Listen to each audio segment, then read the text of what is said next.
हाँ बेटा देखो, अब हम लोग सीखने जा रहे हैं स्टैंडिंग वेव। क्लियर?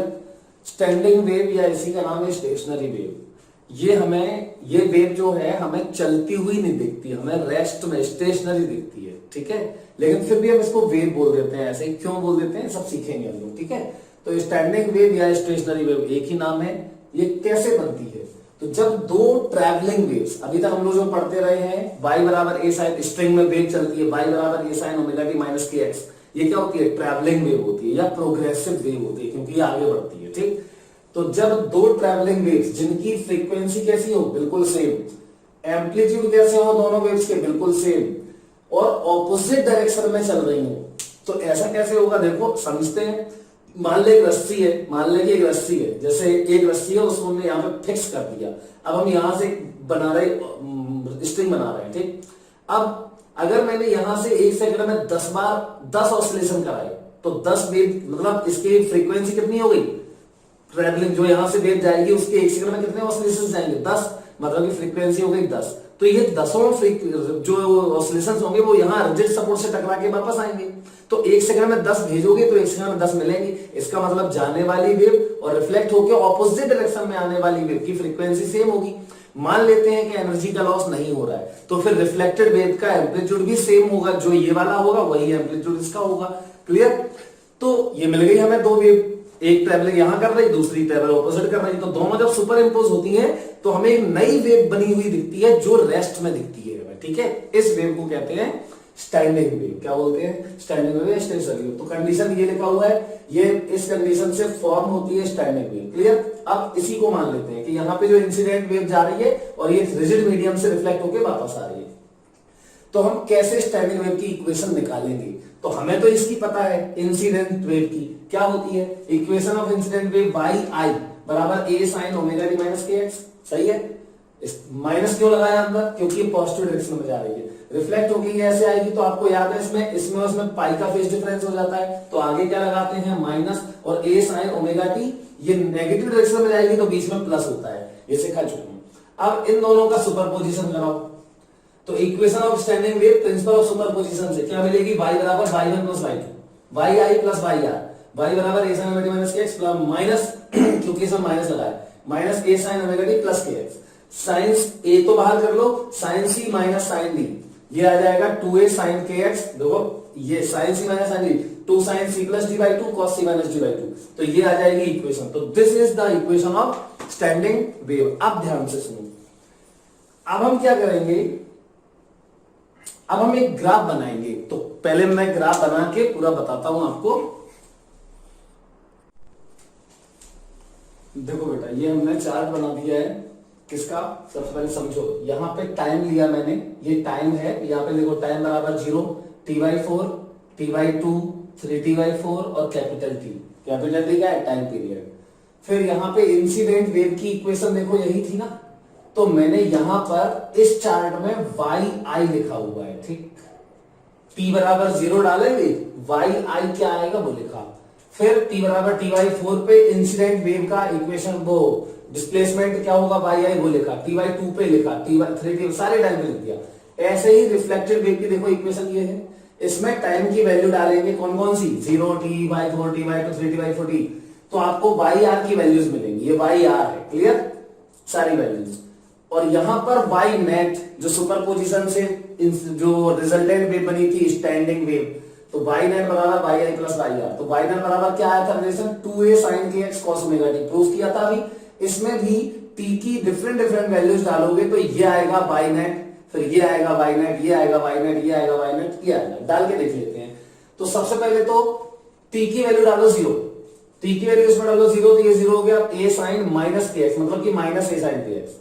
फिर इसी में डालो t की जगह पे ओमेगा, ओमेगा की जगह पे क्या लिखोगे? 2π/t, तो 2π/t और फिर t की जगह इंटू t की जगह पे t/4, तो ये आ जाएगा तुम्हारा साइन, और 2π/t इंटू t/4, मतलब कि साइन 90 माइनस के एक्स आएगा। ठीक है, तो साइन 90 माइनस के एक्स ये क्या बन जाएगा? साइन 90 आएगा ना ये, तो साइन 90 माइनस के एक्स ये हो जाएगा कॉस के एक्स, ये लिख दिया। फिर रखो यहाँ पे ओमेगा की जगह पे क्या? 2π/t और t की जगह पे t/2, तो यहां आ जाएगा साइन पाई, मतलब 180 माइनस थीटा। तो साइन 180 माइनस थीटा वो भी साइन थीटा होता है। तो प्लस का साइन थीटा देखो a sin kx आ गया। ऐसे ही ये वाली वैल्यू डाली, सेम बिल्कुल इसमें डाली, सेम इसमें cos ओमेगा टी, ओमेगा के जगह पे 2 पाई अपॉन टी और इनटू टी, ये वाली वैल्यूज आएंगी। क्लियर? अब थोड़ा ध्यान दो, यहां पर मैंने ग्राफ बनाया है। मैंने क्या बनाया है? ग्राफ बनाया है किसका? ना इंसिडेंट वेव का, ना रिफ्लेक्टेड वेव का, रिजल्टेंट वेव का। मतलब यहां पे मैंने y नेट रिप्रेजेंट कर दिया है और यहां x रिप्रेजेंट कर दिया है। क्लियर? कितने टाइम पे? t बराबर 0 पे। मतलब हुआ क्या समझो, एक रस्सी में वेव भेजी, यहां से टकरा के रिफ्लेक्ट हुई, एक दोनों दो वेव आ गई, नई वेव बनी, दोनों ये दोनों आपको देखेंगे नहीं, इनका जो रिजल्टेंट होगा वो देखेगा। तो रिजल्टेंट को मैंने कैसे देखा? मैंने वेव बनाई, अब मैंने t बराबर 0 डिसाइड किया, मैंने बोला अब है t बराबर 0, तो मैंने क्या किया? t बराबर 0 पे जो वेव दिखी उसका स्नैपशॉट ले लिया, तो ऐसा दिखेगा। अब स्नैपशॉट में क्या दिखाई देगा आपको? वेव दिखाई देगी, मतलब डिस्प्लेसमेंट दिखेगा पार्टिकल्स का अलग अलग, और किसके साथ? x के साथ। तो ये वेव का हमें y नेट और ये x दिख गया, ग्राफ ऐसा दिखा। देखो ना, ये y बराबर क्या लिखा है? -2a sin kx, कितने पे? t बराबर 0 पे। तो ये वाला ग्राफ जो बना हुआ है ये कितने पे बनाया है मैंने? t बराबर 0 पे। ये वाला कितने बनाया? t बराबर t/4 पे। ये वाला कितने पे बनाया? t बराबर t/2 पे। ये वाला t बराबर 3t/4 पे। ये वाला t बराबर कैपिटल T पे। ठीक, तो स्टैंडिंग वेव बन गई थी। मैंने एक बार फोटो खींच रहे हैं, t बराबर 0 खींची, फिर t/4 पे खींची, फिर t/2 पे खींची, फिर 3t/4 पे खींची, फिर t पे खींची, हमें ये सिचुएशन दिखाई दी। तो एक ग्राफ मैंने बनाया, बाकी दूसरा आप बनाओगे। देखो 0, मतलब पूरी रस्सी में देखो ना, यहाँ पे 0 ही आएगा, इसको इसको जोड़ो 0 आएगा, इसको इसको जोड़ो तो यहाँ पे yi प्लस yi, इसको इसको जोड़ोगे तो ये आएगा a sin kx 2a sin kx minus a cos kx 0 आ जाएगा, ये वाला -2a sin kx आ जाएगा। तो t बराबर 0 पे y नेट बराबर क्या है? देखो y नेट बराबर ये है, तो y बराबर ये तो -2a sin kx है। इसका ग्राफ क्या बनेगा? ये साइन का है ग्राफ, आगे माइनस लगा हुआ है, ऐसे बनता है। अब मैंने यहां पे ये क्या ले लिया है? ये तो सबको पता है, ये क्या है? लैम्डा। ये डिस्टेंस कितनी होती है? देखो एक वेव की डिस्टेंस लैम्डा होती है, तो ये लैम्डा हो गई, तो ये λ/2 हो जाएगा। तो ये λ/2 कितना? x बराबर λ/2। यहां पर अच्छा ये वाला भी लिख दूं, ऐसे भी लिख रहे हैं इसको, इसको सिर्फ यहां ऐसे बना दे रहे। ठीक है, ये कितना है? x बराबर λ/4, ये λ/2, और ये कितना है? x बराबर ये है 3λ/4, और ये कितना है? x बराबर ये है x बराबर लैम्डा। ऐसे ये कितना है? 5λ/4, ये कितना है? 6λ/4, मतलब 3λ/2। ऐसे ये वाला 7λ/2, ऐसे ये वाला 8λ/2, 8λ/2, 1λ 2λ, मतलब यहाँ पे आएगा 2λ। ठीक है, 7 ही होगा। 1λ/4, 2λ/4, 3λ/4, 4λ/4, 5λ/4, 6λ/4, 7λ/4, 7λ/4 आएगा। ये हो गया 7λ, ये 8λ/4, मतलब 2λ। बाकी यहाँ पे भी वही वैल्यूज है, देखो। ठीक, ये वाली वैल्यूज करस्पॉन्डिंग सब मैंने रिप्रेजेंट किया। तो पहले तो मुझे स्टैंडिंग वेव ये दिखी, फिर t बराबर t/4 पे देखा हमने, तो 0 मतलब y नेट बराबर 0, मतलब x की वैल्यू कुछ भी रख दो, आप x की वैल्यू कुछ भी रख दो, सही बात है यार। t बराबर 0, यहाँ पे t बराबर डालो t/4, तो ये 0 हो जाएगा। यही 0 हो जाएगा, तो x कुछ भी रखो आप, y नेट तो 0 ही आएगा। मतलब पूरी रस्सी ऐसी हो गई। ठीक, ये रस्सी आ गई पूरी। अब देखो t बराबर t/2 पे, t बराबर t/2 पे देखो ये है, t बराबर t/2 पे 2a sin kx, मतलब यही ग्राफ अब ऐसा हो जाएगा। पॉजिटिव है ना, ये बन जाएगा। ठीक, अच्छा फिर देखो यहां t/3 फिर 0 हो गया, मतलब फिर से पूरा स्ट्रेट हो जाएगी रस्सी। क्लियर? फिर ये देखो -2a sin kx, मतलब फिर से रस्सी में यही वाली वेव फिर बन जाएगी।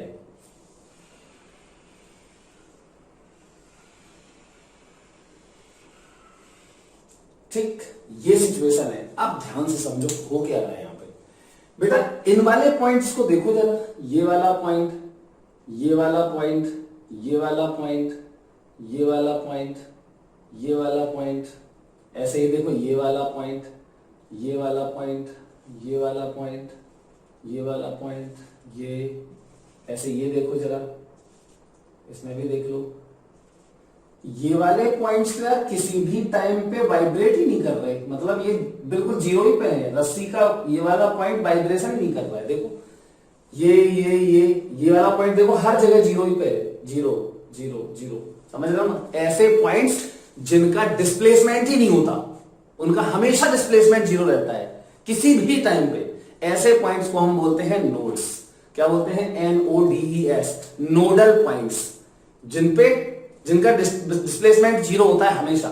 अच्छा अब देखो जरा इस वाले पार्टिकल की अगर मैं बात करूं, थोड़ा ध्यान सुनना, ये वाला पार्टिकल मतलब ये वाला, ये देखो अभी नीचे है ना, ये नीचे है, और ये है कितना, ये कितना है, ये वैल्यू कितनी है, तो इसमें रख के देख लो ना, x की यहां पे देखो, इसमें रख के देखो, तो ये -2a sin kx, मैं यहां लिख देता हूं -2a sin k की वैल्यू क्या होती है?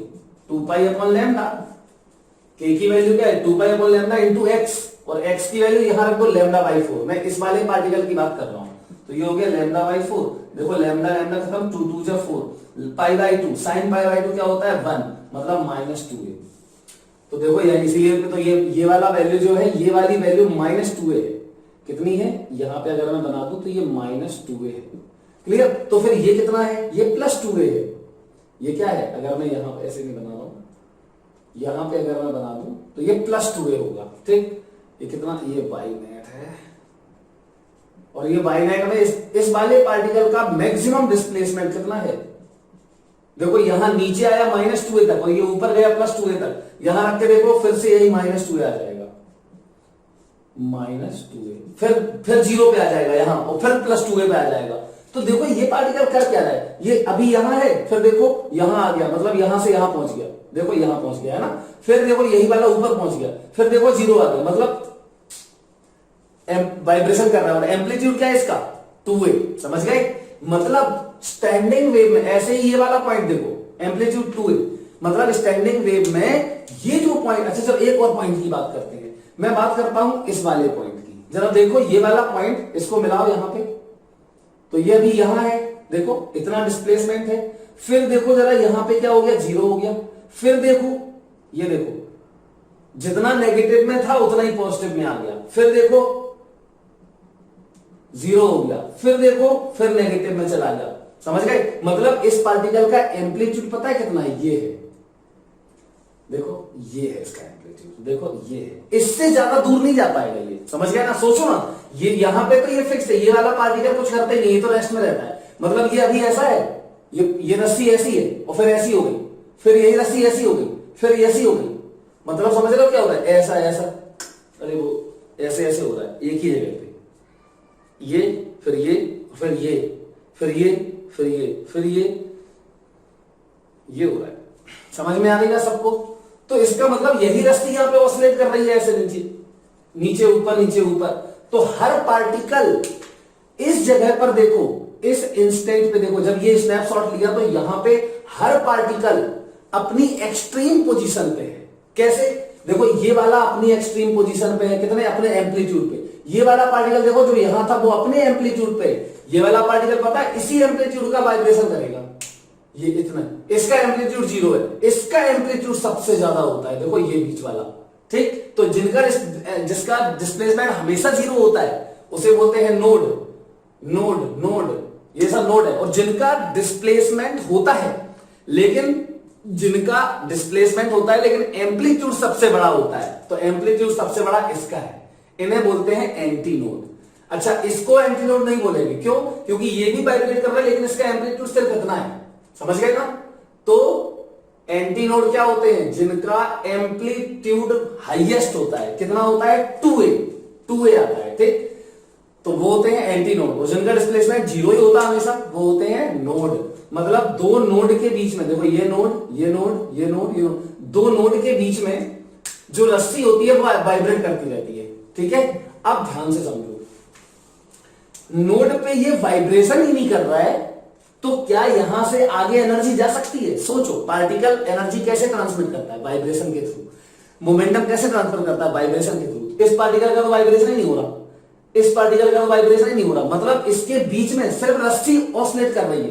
तो रस्सी की एनर्जी, अभी देखो ये वाले सारे पार्टिकल्स कहां हैं? अपने एक्सट्रीम पोजीशन पे हैं, तो इनकी काइनेटिक एनर्जी क्या होगी सबकी? या इसमें देख लो, यहां पे सब अपने अपने एम्पलीट्यूड पे हैं, तो सबकी काइनेटिक एनर्जी 0।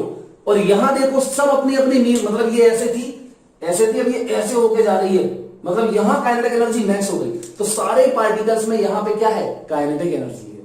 तो ये पार्टिकल्स भाग कहां रहे होंगे बताओ? ऊपर ही तो जाएंगे, तो ये ऐसे भाग रहे होंगे। सबसे ज्यादा वेलोसिटी इसकी होगी, फिर इससे कम होगी साइड वालों की, फिर और कम होती जाएगी, इसकी 0 होगी, समझे ना? ऐसे यहां पे डिक्रीज होगी, ये फिर ये और यहां वाले की 0। तो इस तरीके से ये, अच्छा ये वाले पार्टिकल्स देखो, तो ये वेव देखो ऐसी होगी, अब नीचे आ रही है, तो नीचे जा रहे होंगे सारे, तो यहां पे इसकी वेलोसिटी मैक्स होगी, फिर ये इस तरीके से बनी रहेगी। तो देखो आप, ये सारे पार्टिकल्स कहां है? ये सारे पार्टिकल्स अपने, ये नोड है, ध्यान रखना, नोड, और ये क्या है? Anti node. ये क्या है? ये मिड पॉइंट क्या है? Anti node. ये क्या है? Anti node, anti node. तो हमने क्या सीखा? देखो यहां नोड और नोड के बीच में जो भी पार्टिकल्स हैं, ये सारे पार्टिकल्स देखो सब अपने अपने मीन पोजीशन पे है। ये वाला इस अपने सब मीन पोजीशन पे है ना, और सब मीन पोजीशन पे और एक ही डायरेक्शन में जा रहे हैं ऊपर। मतलब यहां के नोड और नोड के बीच में जितने भी पार्टिकल्स होते हैं, दो नोड्स के बीच में जितने भी पार्टिकल्स होते हैं, वो सब सेम फेज में होते हैं, समझ गए? दो नोड्स के बीच में जो पार्टिकल्स हैं वो सब सेम फेज में होते हैं। कंसेक्यूटिव दो नोड्स, कंसेक्यूटिव, ये और ये, इसके बीच में सारे सेम फेज में होंगे। लेकिन एक नोड के, देखो एक नोड के इस साइड और इस साइड वाले पार्टिकल्स पोजीशन तो सेम है सबकी, लेकिन जो ऊपर जा रहे हैं और ये नीचे जा रहे हैं, तो ऑपोजिट फेज में है। तो इनके और इनके बीच का पास फेज डिफरेंस कितना है? पाई। और इन्हीं में आपस में फेज डिफरेंस 0, और इनमें आपस में फेज डिफरेंस 0। आगे बना सकते हैं आप। अब ये भी मैंने बता दिया, ये सब बना लोगे आप लोग, क्लियर है? यहां देखो ये रस्सी, ये पार्टिकल, फिर ऊपर ये रस्सी, ये ऐसी हो गई थी, फिर ऊपर चली गई, ये चली गई, अब फिर नीचे आ गई। मतलब यहां सारे पार्टिकल्स नीचे की तरफ भाग रहे, यहां सारे पार्टिकल्स ऊपर, यहां नीचे, यहां ऊपर। इस नीचे भाग रहे तभी तो ये नीचे आएगा, फिर ये ऊपर भाग रहा है तभी तो ऊपर जाएगा। तो आई थिंक ये बात आप फील कर रहे होंगे। मतलब कि t बराबर 0 पर अगर मैं देखूं तो पूरी रस्सी में काइनेटिक एनर्जी 0 है। मतलब पूरी रस्सी में क्या है? सिर्फ पोटेंशियल एनर्जी है। तो पोटेंशियल एनर्जी कैसे है? अब सोचो, एक्सट्रीम पोजीशन पे है सब, ऑसिलेशन में जब एक्सट्रीम पोजीशन पे होता है तो पोटेंशियल एनर्जी मैक्सिमम होती है। तो यहां और दूसरे तरीके से देख सकते हैं, रस्सी स्ट्रेच्ड है, रस्सी की लेंथ ये थी और ये पूरी पल्स बनी है, पूरी वेव, तो स्ट्रेच्ड रस्सी है, तो इसमें पोटेंशियल एनर्जी है। तो यहां क्या लिख दोगे? टोटल एनर्जी बराबर पोटेंशियल एनर्जी, काइनेटिक एनर्जी 0। यहां पे क्या लिखोगे? रस्सी अपनी ओरिजिनल लेंथ में है, स्ट्रेच तो है ही नहीं, तो टोटल एनर्जी बराबर काइनेटिक एनर्जी, पोटेंशियल एनर्जी बराबर 0। ऐसे इसमें potential energy maximum, kinetic energy 0, यहां काइनेटिक एनर्जी मैक्सिमम। हो क्या रहा है? काइनेटिक एनर्जी और पोटेंशियल एनर्जी भी रस्सी के ऑसिलेट कर रही है। कितनी फ्रीक्वेंसी से? डबल फ्रीक्वेंसी से। जो ओरिजिनल वेव की फ्रीक्वेंसी होती है उससे डबल फ्रीक्वेंसी से एनर्जी लॉस कर, एनर्जी ऑसिलेट करती है, पहले ही सिखा चुके हैं तुम्हें, ठीक है? अच्छा, स्टैंडिंग वेव का एम्पलीट्यूड क्या होता है? 2a, जबकि कंस्टिट्यूएंट जो वेव्स हैं, जिन वेव से ये स्टैंडिंग वेव बनी है, उनका एम्पलीट्यूड देखो a है, तो ये a, तो डबल एम्पलीट्यूड होता है स्टैंडिंग वेव में। क्लियर? आई थिंक इतनी बात आप लोग समझ गए होंगे।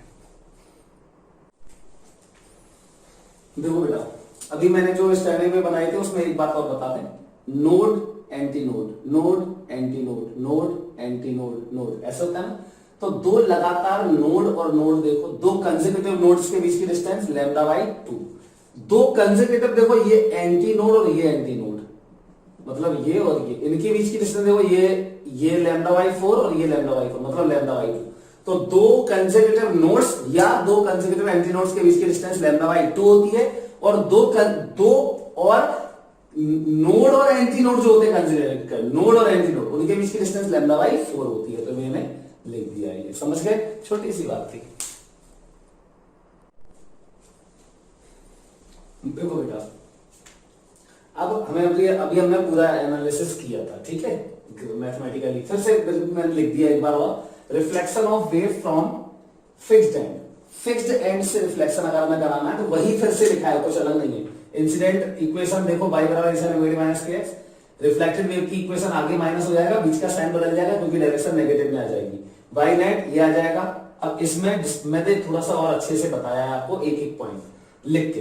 डिस्प्लेसमेंट, अच्छा ये y नेट हमें क्या बताता है, जो ये इक्वेशन है ये आई है स्टैंडिंग वेव की इक्वेशन है, y नेट क्या बता रहा है, तो y नेट हमें बताता है displacement of a particle at x equal x, बिल्कुल सही है। y नेट मतलब नेट डिस्प्लेसमेंट किसका, x डिस्टेंस पे सिचुएटेड किसी पार्टिकल का, कितने टाइम पे, t टाइम पे, जो कि वेरी करता है। अब ये चीज क्या है, ये क्या है इतना, और ये क्या है ना, तो ये 2a sin kx ये होता है उस पार्टिकल का एम्पलीट्यूड जो x बराबर x पे है, ये डिस्प्लेसमेंट है। डिस्प्लेसमेंट की इक्वेशन क्या होती है, y बराबर क्या होता है a sin ओमेगा t, जहां a उसका एम्पलीट्यूड होता है, तो यहां sin omega T cos omega T वो तो कुछ भी हो सकता है, तो यहां ये ओमेगा टी वाला टर्म जो है ये तो फेज बताएगा, है ना, तो ये फेज बताता है, phase of particle at t बराबर t। लेकिन ये जो बचा हुआ टर्म है ये x बराबर x पे सिचुएटेड किसी पार्टिकल का क्या बताता है, एम्पलीट्यूड, ये पूरा मतलब y नेट की मैक्सिमम वैल्यू, y बराबर a sin ओमेगा टी, वो वाला इक्वेशन है। तो ये 2a sin ओमेगा kx क्या हो जाएगा, x डिस्टेंस पे सिचुएटेड किसी पार्टिकल का एम्पलीट्यूड, तो amplitude of a particle at x equal x। तो देखो यही मुझे देखना है, ये एम्पलीट्यूड देखना है मुझे, तो ये एम्पलीट्यूड मैं किसके लिए देख रहा हूं, मुझे पता है एंटी नोड्स और नोड्स दो टाइप के पार्टिकल्स होते हैं विशेष रूप से, वैसे तो सबका जीरो से लेके मैक्सिमम कितना 2a एम्पलीट्यूड तक के पार्टिकल्स होते हैं, नोड वाले पार्टिकल्स का डिस्प्लेसमेंट नहीं होता तो एम्पलीट्यूड भी जीरो है। फिर आगे जाते हैं तो नोड से एंटी नोड की साइड जाते हैं तो पार्टिकल्स का जो एम्पलीट्यूड है वो बढ़ता है ना, वो ऐसे ऐसे और ऐसे नोड एंटी नोड वाला सबसे बड़ा एम्पलीट्यूड का डिस्प्लेसमेंट करता है। तो एंटी नोड्स की पोजीशन निकालनी है हमें, तो निकाल लेते हैं एट टी बराबर। अब पोजीशन कब निकालना है एंटी नोड की, तो आपको पहले तो इसका स्नैपशॉट लेना पड़ेगा, है ना, तो हमने स्नैपशॉट ले लिया, चलो टी बराबर 0 पे, तो टी बराबर 0 पे लिया तो ये cos ओमेगा टी तो 1 हो गया। अब देखो बचा क्या, ये एम्पलीट्यूड है हमारा 2a sin kx, यही तो है एम्पलीट्यूड, ये कैसा होना चाहिए मैक्सिमम, क्यों, क्योंकि एंटी नोड्स है। करो इसको मैक्सिमम, तो plus minus 1, maximum amplitude positive में भी हो सकता है नेगेटिव में भी हो सकता है, मैग्नीट्यूड से मतलब होता है ना, तो यहाँ पे प्लस माइनस 1, नेगेटिव भी एम्पलीट्यूड मैक्सिमम ही होता है और प्लस में भी एम्पलीट्यूड नेगेटिव मैक्सिमम ही होता है। तो sin kx बराबर प्लस माइनस 1, kx की वैल्यू अब तुम्हें पता ही है, kx की value pi by 2, 3 pi by 2, 5 pi by 2, 7 pi by 2, k की जगह क्या लिख दो 2 pi by lambda into x बराबर ये, तो x बराबर पाई से पाई कैंसिल हो जाएगा, लैम्डा को इधर ले आओ 2 से डिवाइड कर दो, लैम्डा बाय 4, मतलब ये पोजीशंस आई हैं किसकी, एंटी नोड्स की। यहां देखो नोड्स के लिए, तो नोड्स के लिए हम जानते हैं nodes have always zero reflection at all the times, तो नोड्स के लिए जो एम्पलीट्यूड है वो 0 कर दो, ठीक, हमेशा 0 होता है, y ये 0 होता है उसका, तो ठीक है ना, y नेट इज ऑलवेज 0। चलो तो 2a sin kx बराबर 0, फिर वही किया kx बराबर 0 आ जाएगा, k की जगह पे ये रख दिया, ये वैल्यूज डाल दी, तो देखो आप सबसे पहले 0 पे क्या मिला, नोड, तो देखो ये नोड 0 पे मिल गया।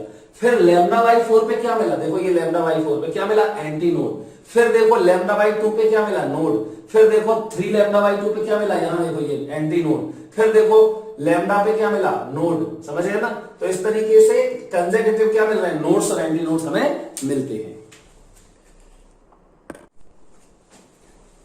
देखो बेटा हमने क्या पढ़ना है, एक हमने क्या किया, एक रस्सी ले ली, देखना ये एक रिजिड सपोर्ट, यहां एक दूसरा रिजिड सपोर्ट, ठीक है, इन दोनों रिजिड सपोर्ट के बीच में देखो एक रस्सी बांध ली, ये बांध दी रस्सी, ठीक। अब रस्सी को हमने देखो ऐसे पकड़ा और खींचा और छोड़ दिया, तो क्या होगा, इसमें एक, या ऐसा समझ लो हमने थोड़ा सा प्लग कर दिया, तो एक वेव जाएगी, यहां से एक वेव गई और यहां से रिफ्लेक्ट होकर वापस आ रही, तो 2 वेव हो गई, एक तो जा रही और एक वापस आ रही, ठीक है। तो दोनों के रिजल्टेंट से क्या बनेगा, एक स्टैंडिंग वेव बनेगी। तो वही स्टैंडिंग वेव जो बनेगी उसकी हमें फ्रीक्वेंसी देखनी है, कितनी कितनी फ्रीक्वेंसी आप प्रोड्यूस कर सकते हो, कौन कौन सी फ्रीक्वेंसी इसमें प्रोड्यूस हो सकती है, समझ गया ना। तो देखो ध्यान से, सबसे पहले मानते हैं क्या सिचुएशन है, पहले ये बताओ ये एंड क्या है, फिक्स्ड है, ये एंड फिक्स्ड है, देखो क्या लिखा है, fixed at both the ends, दोनों एंड पे रस्सी जो है फिक्स्ड है, तो हमने प्लग करके छोड़ दिया, तो प्लग करके छोड़ने से वेव बन जाती है, एक वेव जाती है, रिफ्लेक्ट होकर वापस आती है, दोनों सुपर इम्पोज होकर स्टैंडिंग वेव बन जाती है। ठीक, तो सबसे पहले ये बताओ ये क्या हो सकते हैं, दोनों पॉइंट्स क्या हो सकते हैं? क्या ये अगर ये फिक्स्ड हैं तो क्या ये कभी भी वाइब्रेशन कर सकते हैं? कभी नहीं कर सकते। अच्छा, मैंने माना कि रस्सी की जो लेंथ है कितनी है, एल है। अच्छा, वाइब्रेशन कभी नहीं कर सकते, ये वाले पॉइंट्स, मतलब कि ये हमेशा एक नोड होगा। ये क्या होगा, हमेशा एक नोड होगा। ठीक, अब एक नोड, ये एक नोड, ये अब सबसे छोटी फ्रीक्वेंसी बनानी है, सबसे छोटी फ्रीक्वेंसी, मतलब मिनिमम पॉसिबल स्टैंडिंग वेव तो बना लेते हैं। क्या होगा, कुछ नहीं, नोड और नोड। अब ऐसा भी हो सकता है, देखो यहां मिड पॉइंट क्या होगा, एक एंटी नोड होगा। ये तो बिल्कुल कंफर्म है, मिड पॉइंट एंटी नोड ही होना ही पड़ेगा। नोड और नोड के बीच में तो एंटी नोड होता ही है ना। हाँ, अब इसमें एक चीज और आप चेंज कर सकते हो, क्या हो सकता है, आप यहां पे भी नोड बना दो, यहां पे भी नोड बना दो, तो यहां पे ये सॉरी, मतलब ये नोड, ये नोड, ये एंटी नोड, फिर ये नोड, फिर यहां एंटी नोड। मतलब कि आप ऐसे भी ऑसिलेशन करा सकते हो। कैसे, यहां पे हमने पकड़ लिया रस्सी को, बीच में फिक्स कर लिया रस्सी को, ऐसे वो किसी चीज से पकड़ लिया ऐसे, और इसको खींच दिया, तो यहां ऐसे ऐसे ऑसिलेशन होने लगेगा रस्सी में, ऐसे ऐसे, और यहां पे भी ऐसे ऐसे ऑसिलेशन होने लगेगा। समझ रहे हैं ना, स्टैंडिंग वेव वाला ऑसिलेशन। याद करो, रस्सी ऐसे ऐसे अपनी जगह पे, नोड्स के बीच में रस्सी ऑसिलेट करती रहती है। तो सब चीज तो बाद की कंडीशन है। सबसे छोटी सिचुएशन कह रहा था वो हमसे, क्या बोल रहा था, सबसे छोटी सिचुएशन। तो आई थिंक सबसे छोटी सिचुएशन यही हो सकती है कि यहां पर क्या बना दे, एक एंटी नोड बना दे। ठीक, अब समझो, यहां पे अगर हमने एंटी नोड बनाया तो यहां से ये डिस्टेंस कितनी होगी, नोड और एंटी नोड के बीच की डिस्टेंस लैम्डा बाई 4, कंसेक्यूटिव है ना, ये भी लैम्डा बाई 4। समझ गए, मतलब सीधा लैम्डा बाई 2 ही लिख दो ना, तो ये हो जाएगा लैम्डा बाई 2, लैम्डा बाई 2। अब थोड़ा सा ध्यान दो, मतलब लैम्डा बाई 2 किसके बराबर हो गया, केस फर्स्ट। अच्छा बेटा, इसको हम रिप्रेजेंट कैसे करते हैं, तो आपको थोड़ा ऐसे बोलने का तरीका है, कोई वो नहीं है। होता क्या, ये रस्सी है, ये क्या करेगी, ये रस्सी देखो यहां तो फिक्स हो जाएगी, फिर ऐसे, फिर ऐसे, फिर ऐसे, ऐसे ऐसे ऑसिलेट करती रहेगी रस्सी यहीं पे। तो इसको हम बोलते क्या है, अगर तुम खींच के छोड़ दो जल्दी जल्दी वाइब्रेशन हो तो तुम्हें एक लूप जैसा दिखाई देगा, तो हम इसलिए इसको ऐसे बोल देते हैं कि ये एक लूप में वाइब्रेशन कर रही है। ऐसा होता नहीं है, लेकिन मान लेते हैं। क्यों, बोलने के तरीका है, बस लिखने का कोई रीजन नहीं है इसका। खींच के छोड़ो तो एक लूप ऐसे ऐसे ऑसिलेट हो रहा है, तो जल्दी जल्दी ऑसिलेशन हो रहा है तो लूप जैसा दिखाई देगा। तो हम बोलते हैं सबसे पहला केस है कि स्ट्रिंग जो है वो एक लूप में वाइब्रेशन कर रही हो। ध्यान रखना, एक लूप में वाइब्रेशन, इससे छोटा पॉसिबल नहीं हो सकता है। नोड है, नोड है, तो यहां एक तो एंटी नोड होगा ना बीच में। अब दूसरी सिचुएशन क्या हो सकती है, इसी में देखो, पहले मैं दूसरा भी बता दूं फिर बताऊंगा आगे। इसी रस्सी को मैंने क्या कर दिया, यही रस्सी थी जो मैंने क्या बोला था, बीच में मिड पॉइंट को पकड़ लिया, फिक्स कर लिया, मतलब नोड बना दिया बीच वाले को। तो फिर इसको वाइब्रेट करा दो, तो यहां देखो नोड, ये नोड है और ये भी नोड है और यहां पे भी नोड है। तो अब हम क्या कर रहे हैं, इन दोनों नोड्स के बीच में ये रस्सी ऑसिलेट करा रहे हैं और इन दोनों नोड्स के बीच में ये रस्सी ऑसिलेट करा रहे हैं। मतलब समझ गए, मतलब ऐसे,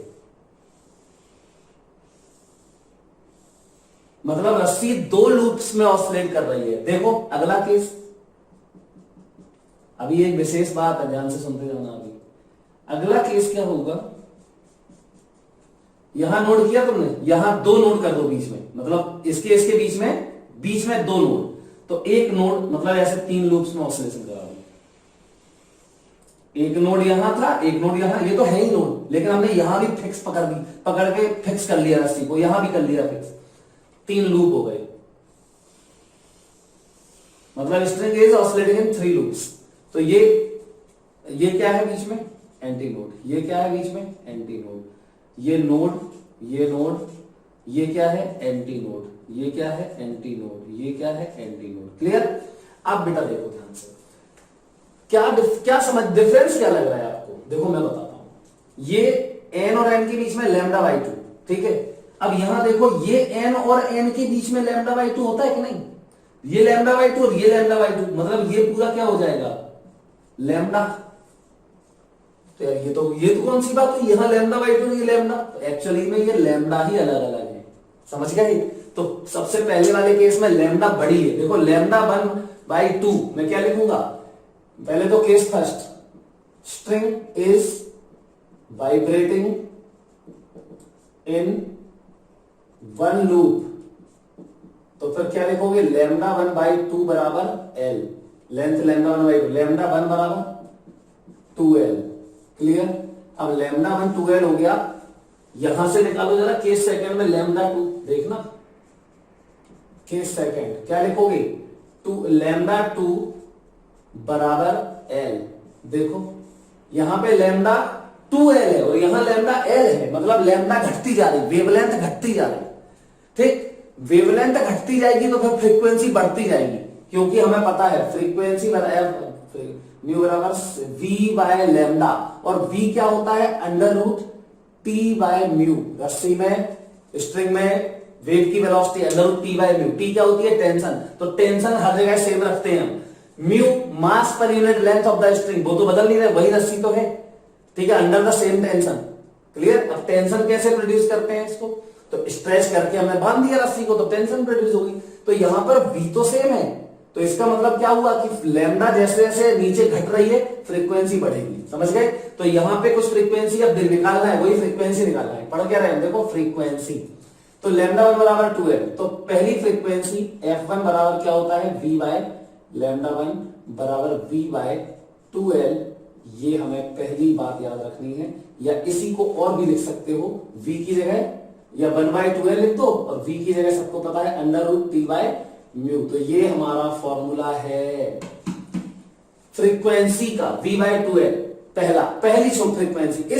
अच्छा ये सबसे छोटी फ्रीक्वेंसी है, क्यों, क्योंकि लैम्डा सबसे बड़ा है, इससे छोटी फ्रीक्वेंसी नहीं बन सकती स्टैंडिंग वेव में, क्योंकि अब तुम ऐसा तो कर नहीं सकते हो, ये नोड बना दो एंटी नोड बनाओ ही नहीं, मतलब वो ये तो स्टैंडिंग वेव ही नहीं है। मिनिमम पॉसिबल केस ये है। उसके बाद ये इससे इसके अलावा सुनो, ये वाली फ्रीक्वेंसी प्रोड्यूस होगी, ये वाली फ्रीक्वेंसी प्रोड्यूस होगी, इसके बीच में जो बीच वाली फ्रीक्वेंसी होगी कुछ नहीं आएगा, फिक्स्ड डिस्क्रीट वैल्यूज होती हैं फ्रीक्वेंसी की, ये वाली होगी, ये होगी, ये होगी, इसके अलावा कुछ नहीं होगी। तुम ज्यादा से ज्यादा क्या कर सकते हो, बीच में एक एंटी नोड है, अगला केस क्या कर सकते हो, 2 एंटी नोड, 2.5 एंटी नोड कर सकते हैं क्या, ये कौन सा तरीका है, 3 anti node, 4 anti node, 5 anti node, ऐसे ही बना सकते हो ना। तो यही है, देखो F1 बराबर ये हो गया। इस F1 का नाम क्या है, तो इस F1 को हम 2 तरीके से, फ्रीक्वेंसी के नाम बहुत जरूरी है ये, नहीं तो इसमें गड़बड़ हो जाती है हमेशा, तो मैं बता रहा हूं बिल्कुल ध्यान से सुनना। ये सबसे छोटी फ्रीक्वेंसी है, मिनिमम पॉसिबल फ्रीक्वेंसी, जब एक लूप में ऑसिलेशन हो रहा है, इसको बोलते हैं हम बोलते हैं, 2 तरीके से डिफाइन करते हैं, एक तो हार्मोनिक्स और टोन्स, हार्मोनिक्स और टोन्स। तो इसको हम बोलते हैं फर्स्ट हार्मोनिक, क्या बोलते हैं इसको, FIRST, फर्स्ट हार्मोनिक।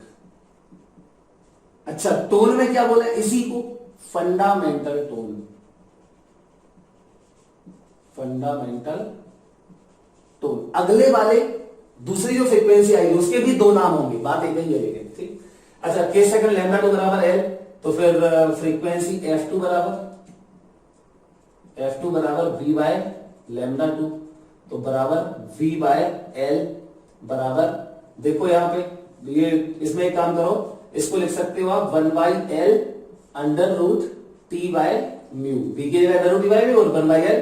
तो इसमें एक काम कर देते हैं हम, देखो क्या, इस ये 1/2l कर दे रहे और इसमें 2 से मल्टीप्लाई कर दे रहे, ठीक। अब ये हो गई हमारी दूसरी फ्रीक्वेंसी।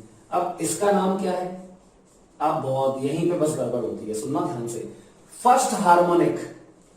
अब फर्स्ट हार्मोनिक तो ये लिखा है, 2 से मल्टीप्लाई है तो सेकंड हार्मोनिक,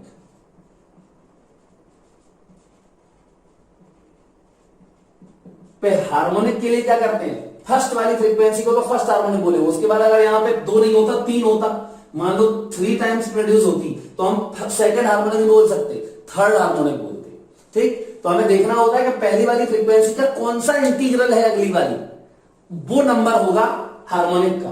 और टोन में कोई मतलब नहीं, चाहे यहां पर 10 से मल्टीप्लाई हो, चाहे 20 से हो, चाहे 2 हो, चाहे 4 हो, क्या करते हैं फंडामेंटल टोन, इसके बाद ओवरटोन, ये तो फंडामेंटल टोन हो गया, इसके बाद ओवरटोन शुरू हो जाते हैं। तो कौन सा ओवरटोन, फर्स्ट ओवरटोन। सिंपल। इसको इंटीग्रल से मतलब है इसके, और इसको कोई मतलब नहीं है, सीधे सीधे आ जाएंगे। केस थर्ड में देखो ये n है, ये n और ये कंसेक्यूटिव n, तो ये लैम्डा बाई 2।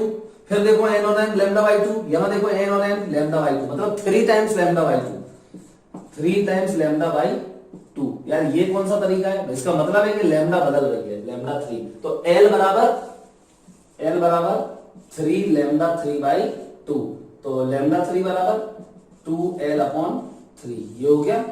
अब फ्रीक्वेंसी चाहिए, तो फ्रीक्वेंसी F3 बराबर V बाय लैम्डा 3 बराबर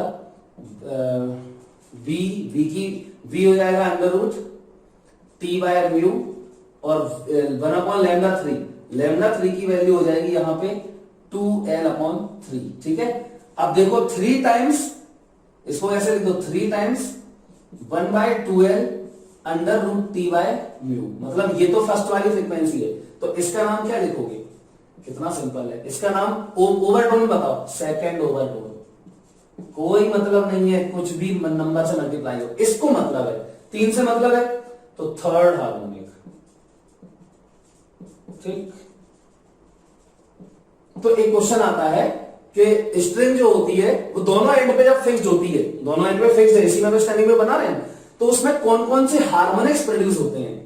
तो पहले तो यहां पे मैं थोड़ा सा यहां नोट में लिख रहा हूं, ये तो आप नोट कर लो, ये मिटा रहा हूं मैं। ठीक, देखो फ्रीक्वेंसी F1 F2 F3 जो बन रही है उनका रेशियो लिखो, F1 is to F2 is to F3 बराबर ये आएगा 1 2 3, 1 is to 2 is to 3, ऐसे ही आएंगे डॉट डॉट करके आगे। क्लियर है?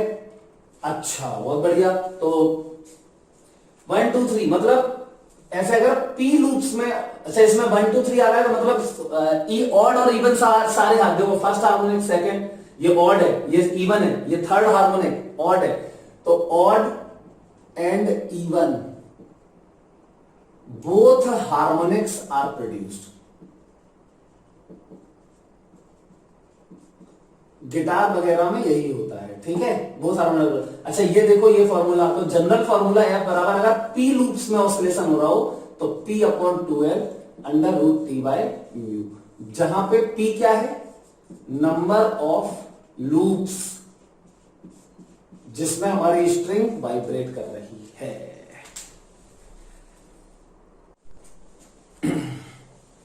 देखो बेटा ये दो न्यूमेरिकल्स हैं, कह रहा है कि in normal modes of vibration of a string fixed at both ends, दोनों एंड में फिक्स्ड है, the difference in frequencies of fifth harmonic and second overtone is 54 hertz. तो कह रहा है कैलकुलेट फंडामेंटल फ्रीक्वेंसी। सबसे पहले फिफ्थ हार्मोनिक की फ्रीक्वेंसी क्या बोला था? 5 का मल्टीप्लाई, हार्मोनिक में कितने का, जितना जोन सा हार्मोनिक हो उसी का मल्टीप्लाई होता है फंडामेंटल में, तो B/12 तो फंडामेंटल होती है इंटू 5। सेकेंड ओवरटोन, अब सेकेंड ओवरटोन को किसी से मतलब नहीं है, fundamental tone, first overtone, second overtone, तो इसमें B/12 2B/12 3B/12 3B/12, तो ये डिफरेंस करोगे तो 5B/12 माइनस 3B/12 आ जाएगा 2B/12। ठीक है, और 2B/12 आ जाएगा, मतलब 2 टाइम्स, और ये B/12 फंडामेंटल की फ्रीक्वेंसी होती है, तो डिफरेंस दिया है 54 बराबर 2 टाइम्स F फंडामेंटल, तो F फंडामेंटल आ गया 27 हर्ट्ज। ठीक, अब देखो ये इस दूसरा क्वेश्चन, यहाँ पे रिजिड सपोर्ट है, हमने क्या किया, यहां से एक वायर बांधा, यहां से एक वायर बांधा, आइडेंटिकल वायर्स हैं ये। ठीक है, मतलब म्यू इनका सेम है। अब वो कह रहा है कि हमने ये मासलेस रॉड ले ली, देखो BD क्या है, मासलेस रॉड, और AD और BCD 2 वायर्स हैं, ये क्लियर, मासलेस रॉड है ये अच्छा ये वायर भी मासलेस है, और आइडेंटिकल स्ट्रिंग्स हैं, ये आइडेंटिकल स्ट्रिंग्स हैं। Fundamental frequency of left wire, मतलब इसकी फंडामेंटल फ्रीक्वेंसी जो है वो राइट वाले की डबल है, is twice the fundamental frequency of right. Clear, कह रहा देन फाइंड x, मतलब ये जो वेट हमने सस्पेंड, बेटा यहाँ पे टेंशन कैसे आएगी जब ये मासलेस है, यहाँ पे वेट सस्पेंड करना पड़ा हमें, तो नीचे mg आएगा, उसकी वजह से इन दोनों में टेंशन आएंगी। अब क्या करें, सिंपल है, टॉर्क बैलेंस करा दो इसी पॉइंट के अबाउट, तो कराओ बैलेंस, तो T1 इंटू x ये इस साइड का टॉर्क है, और T2 into L minus x, ये डिस्टेंस L दी गई है, तो T1 इंटू x बराबर T2 into L minus x. अब T1 की वैल्यू कितनी है देखो 2 टाइम्स, इसमें T1 जो है वो राइट वाले का डबल है तो 2T2 रख दिया, T खत्म, तो 2x बराबर ये x बराबर L/3। आई थिंक बिल्कुल सिंपल सा क्वेश्चन है, समझ गए होंगे। हाँ बेटा देखो ये दोनों वेक्टर्स हैं, कह रहा है कि a string fixed at both the ends has consecutive standing wave modes। Consecutive standing wave modes मतलब फ्रीक्वेंसी जो है वो कंसेक्यूटिव है, मतलब अगर एक nth हार्मोनिक में है तो अगला वाला क्या है n+1 हार्मोनिक, मतलब एक बार एक रस्सी n लूप्स में मूव कर ऑसिलेट कर रही है। एक लूप मतलब फर्स्ट हार्मोनिक, 2 लूप मतलब सेकंड हार्मोनिक, याद है ना। तो अगर n लूप्स में पहले ऑसिलेट कर रही है मतलब n हार्मोनिक हो गया, ठीक, nth हार्मोनिक, तो उसी रस्सी में इसको खत्म करके फिर हमने दोबारा से इसके अगले वाला बूम बनाया, मतलब n+1 लूप बना दिए। 2 बार काम करना है एक ही स्ट्रिंग में, ठीक। For which the distances between adjacent nodes, देख रहे हो एडजेसेंट नोड्स, बताओ एडजेसेंट नोड्स के बीच की डिस्टेंस क्या होती है नोड टू नोड, λ/2। तो पहले वाले मोड में जब nth, देखो यहां पे nth हार्मोनिक में मान लिया ये n लूप है, ऐसे यहां पे कितने हैं n+1 हार्मोनिक मतलब n+1 लूप है, जबकि लेंथ देखो वही है, क्लियर। तो यहां पे डिस्टेंस कितनी हो जाएगी बताओ, कितना सिंपल है यार, देखो node node node node node node, clear है। तो इसकी टोटल यहां देखो नोड नोड एंड λ/2, लेकिन लैम्डा सेम नहीं होगी, λ1 λ2 अलग अलग होंगे। तो λ1/2 λ1/2 λ1/2 कितने बार n बार, तो n टाइम्स λ1/2 बराबर है, और इसमें n+1 टाइम्स λ2/2, लैम्डा इसकी वेवलेंथ अलग होगी, समझ गया ना। तो इसमें वेवलेंथ घट गई होगी एक्चुअली में क्योंकि लूप्स बढ़ा दी है ना, तो λ/2 बराबर L। अब इसमें देखो पहले वाले में कह रहा है कि 2 कंसेक्यूटिव नोड्स के बीच की डिस्टेंस मतलब λ1/2 कितनी है 18, तो λ1 ये आ गया, और दूसरे में है 18 सेंटीमीटर है 16 सेंटीमीटर, तो λ2/2 is 16, तो λ2 = 32। इसको यहां डाल दो, इसको यहां डाल दो, तो n और l में इक्वेशन बन गई दो, दोनों इक्वेशंस को सॉल्व करो, लेंथ और what is mode of vibration, मतलब n की वैल्यू आ जाएगी तो इसका मोड आ गया, पता चल गया कौन सा हार्मोनिक है, और इसका होगा n+1 हार्मोनिक। फिर what is the minimum possible length, तो यही तो है l की वैल्यू निकालोगे जो, क्लियर। ये दोनों ये क्वेश्चन खत्म हो गया। अब देखते हैं आगे, नीचे जो क्वेश्चन लिखा हुआ है, ऐसा क्वेश्चन आता है अक्सर, सरल क्वेश्चन है, मल्टीपल करेक्ट क्वेश्चन है, मैं थोड़ा हिंट करूंगा और आप लोग फिर खुद ही ट्राई करोगे, सॉल्व करोगे, ठीक। देखिए क्या कह रहा है कि uh horizontal stretch string fixed at both the ends vibrating in 5th harmonic, okay, according to the equation 5th harmonic. तो पहले तो इक्वेशन लिख लेते हैं, देखो y बराबर 0.01 sin 62.8 metre inverse x, 62.8x, ये kx लिखा है, y बराबर 2a, देखो y बराबर क्या होता है 2a sin kx, और तो k की वो यूनिट लिखी है मीटर इनवर्स, k बराबर 2π/λ, तो unit metre inverse, cos 628 second inverse, cos ये ओमेगा लिखा हुआ है, ओमेगा t, तो ओमेगा ये है, ओमेगा की यूनिट क्या होती है सेकेंड इनवर्स 2π/t से, ठीक। तो kx cos ओमेगा t, ये हमने कंपेयर कर दिया इसको, ये स्टैंडिंग वेव की इक्वेशन है ना, चलो भैया करो कंपेयर, तो 2a बराबर कितना हो जाएगा 0.01 मीटर। अच्छा तो a बराबर एम्पलीट्यूड 0.005 मीटर। अब समझो ये 2a किसका एम्पलीट्यूड है, 2a तो स्टैंडिंग वेव का एम्पलीट्यूड होता है, लेकिन ये स्टैंडिंग वेव 2 ट्रेवलिंग वेव से मिलकर बनी होती हैं जिनका एम्पलीट्यूड a होता है, तो वो a ये आ गया, ठीक। तो देखो क्या कह रहा है, maximum displacement of mid point of string is 0.01 metre, ये देखते हैं अभी। नंबर ऑफ नोड इज 5, चलो अभी पूरा क्लियर करते हैं। पहले तो ये बताओ 5th हार्मोनिक में मूव कर रहा है, तो नंबर ऑफ नोड्स इज 5, कितना सिंपल है यार, अभी हल पता कर लेना। ये रस्सी है, कौन सा है 5th हार्मोनिक, मतलब कितने लूप बनेंगे 1 2 3 4 5 बनेंगे, कैसे, ये हो गया ये 5th हार्मोनिक। अब देखो ध्यान से क्या कह रहा है कि नंबर ऑफ नोड्स आर 5, तो देखो ये नोड है, ये एंटी नोड है, ये नोड है, ये एंटी नोड है, ये नोड है, ये एंटी नोड है, ये नोड है, ये एंटी नोड है, ये नोड है, ये एंटी नोड है, ये नोड है। 1 2 3 4 5 6 बने, बिल्कुल गलत, मतलब ये गलत हो गया। लेंथ बराबर इतनी, अभी हम पता कर ले, ये टोटल लेंथ निकालनी है, ठीक है। तो बेटा सबसे पहले तो इससे k बराबर बताओ, k की वैल्यू कितनी है 62.8, क्या होता है ये 2 पाई बाय लैम्डा बराबर 62.8, तो लैम्डा बराबर हो जाएगा 2 इंटू पाई की वैल्यू 3.14 अपॉन 62.8। देखो ये खत्म हो गया 10 बार और ये हो गया 0.2 मीटर, तो लैम्डा की वैल्यू 0.2 मीटर आ गई।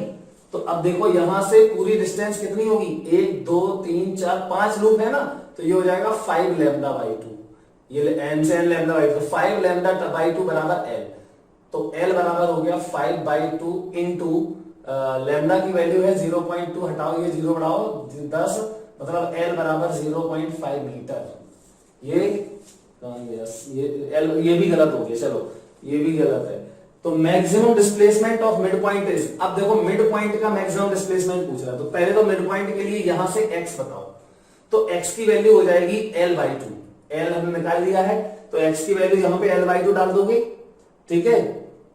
और मैक्सिमम वैल्यू पूछ रहा है तो ये हो जाएगा 1, मैक्सिमम पूछ रहा है ना, मैक्सिमम, हाँ डिस्प्लेसमेंट y की मैक्सिमम वैल्यू, तो y की मैक्सिमम वैल्यू के पहले तो ये वाला टर्म 1 होगा मैक्सिमम के लिए, और फिर यहां पे x की वैल्यू डाल दी, तो मिड पॉइंट के लिए यहां से कितना दूर होगा, x की वैल्यू l बाई 2, या छोड़ो डायग्राम देख के ही बता दो, देखो यहां से ये 2 लूप छोड़ दो, यहां से ये 2 लूप छोड़ दो, छोड़ दिया। मिड पॉइंट क्या है, ये है, और मिड पॉइंट तो एंटी नोड बन रहा है, मतलब इसका मैक्सिमम डिस्प्लेसमेंट होगा 2a, कितना होगा 2a, मतलब 0.01, तो ये वाला सही है, समझ गए। मिड पॉइंट में एम्पलीट्यूड बनना एंटी नोड है ना, तो वो मैक्सिमम 2a का एम्पलीट्यूड का करता है। F1 फंडामेंटल फ्रीक्वेंसी बता दो कह रहा है, तो फंडामेंटल फ्रीक्वेंसी नहीं बता पाएंगे क्या, v बराबर v upon 2l, fundamental frequency v upon 2l होती है। अब v कितना है, तो v बराबर, देखो अब v के लिए क्या करो, यहां से ओमेगा निकाल दो, तो ओमेगा बराबर हो जाएगा, बहुत सिंपल है, ओमेगा बराबर 6 to 8, तो यहां से 2 पाई f फ्रीक्वेंसी होती ना, 2 पाई f कितना आ जाएगा 6 to 8, तो यहां से फ्रीक्वेंसी आ गई, ठीक है, 6 to 8 अपॉन 2 पाई बराबर 6 to 8 अपॉन 2 पाई की वैल्यू 3.14, पॉइंट हटाओ 2 0 बढ़ाओ, ये 2 बार कट जाएगा, 200 अपॉन 2 बराबर 100, तो 100 हर्ट्ज ये सही है। आई थिंक आप लोग ये बात समझ गए होंगे। देखो बेटा अब हम लोग पढ़ रहे हैं organ pipe, clear. Organ pipe क्या होता है, कुछ नहीं, एक जैसे ढक्कन होता है ना, ये कैप, ये बिल्कुल ऐसे ही होता है। अब इसमें ये 2 टाइप का होता है, जैसे फ्लूइड होती है ना, फ्लूइड बांसुरी, वही होता है ऑर्गन पाइप। तो ऑर्गन पाइप में ओपन ऑर्गन पाइप और एक होता है closed organ pipe. Open organ pipe जो होता है वो दोनों एंड्स पे ओपन होता है, और क्लोज्ड ऑर्गन पाइप एक एंड पे क्लोज्ड होता है। दोनों पे क्लोज कर दोगे फिर तो कोई मतलब ही नहीं है ना। अच्छा अब हम करते क्या है इसमें, तो देखो ध्यान से, यहां पे हम सोचो, इमेजिन करो अगर मैं यहां पे एयर को ब्लो कर दूं, क्या कर दूं, या ऐसे समझो ट्यूनिंग फॉर्क ऐसे रख दूं, ठीक है। ट्यूनिंग फॉर्क क्या करना है, ऐसे बजा दो इसको, ट्यूनिंग फॉर्क को हैंडल पकड़ के ऐसे करो, तो इसकी जो साइड्स है, ये प्रॉन्ग्स बोलते हैं इनको, प्रॉन्ग्स ऐसे ऐसे वाइब्रेट करती हैं, ठीक है, ऐसे ऐसे ऐसे ऐसे। तो ऐसे कर दिया, मैं वाइब्रेट करा दिया इनको, तो ये जब वाइब्रेट, सोचो ये नीचे जाएगी तो यहां एयर को कंप्रेस करेगी इसके अंदर, तो वो कंप्रेस्ड एयर, कंप्रेशन सीधा नीचे चला जाएगा, ठीक। कंप्रेशन कहां चला जाएगा, नीचे चला जाएगा, तो कंप्रेशन ट्रेवल करेगा यहाँ पे। फिर जब ये ऊपर आएगी तो यहाँ पे रेयरफेक्शन आ जाएगा, मतलब यहाँ पे रेयरफेक्शन आएगा, और आपको याद होगा रेयरफेक्शन भी आगे ट्रेवल कर जाएगा। यहाँ पे जगह खाली होगी तो इसको भरने के लिए यहाँ से पानी निकालेंगे तो यहाँ जगह खाली हो जाएगी, मतलब रेयरफेक्शन भी नीचे तक ट्रेवल हो जाएगा। अब ये जो कंप्रेशन, सोचो कंप्रेशन आया, मतलब मॉलिक्यूल्स को कंप्रेस किया, यहाँ पे मॉलिक्यूल्स कंप्रेस हुए, उन्होंने क्या किया, आगे वाले को कंप्रेस किया, उन्होंने आगे वाले को कंप्रेस किया, उन्होंने आगे वाले को कंप्रेस किया, ठीक। और फिर यहां पर उन्होंने क्या किया, धक्का मारा, तो यहां से क्या होता है, रिफ्लेक्शन हो जाता है, उसी कंप्रेशन का रिफ्लेक्शन होकर यहां पहुंच जाता है, ठीक। फ्री सरफेस पे, फ्री एंड, यहां पे फ्री, ये देखो अलग एंड है, ये ओपन एंड है, ये भी ओपन एंड है, यहां ये ओपन एंड है और क्लोज्ड एंड है। तो जैसे रस्सी में वेव का रिफ्लेक्शन होता है ना, वैसे यहां पे क्या होता है, कंप्रेशन आता है, यहां से कंप्रेशन रिफ्लेक्ट हो जाता है। कैसे, यहां से आया, यहां मॉलिक्यूल से टकरा के फिर वो वापस चला जाता है कंप्रेशन। ऐसे ही रिफ्लेक्शन वो रेयरफैक्शन भी वापस चला जाता है। तो समझना ध्यान से। अब सोचो यहां पे पार्टिकल्स के जो एयर के मॉलिक्यूल्स होंगे, यहां से ये साउंड वेव जा रही है, ये ध्यान रखना, ये स्ट्रिंग वाली वेव नहीं, ये साउंड वेव है एयर में। यहां से कंप्रेशन रेयरफैक्शन, तो कौन सी वेव है? साउंड वेव है।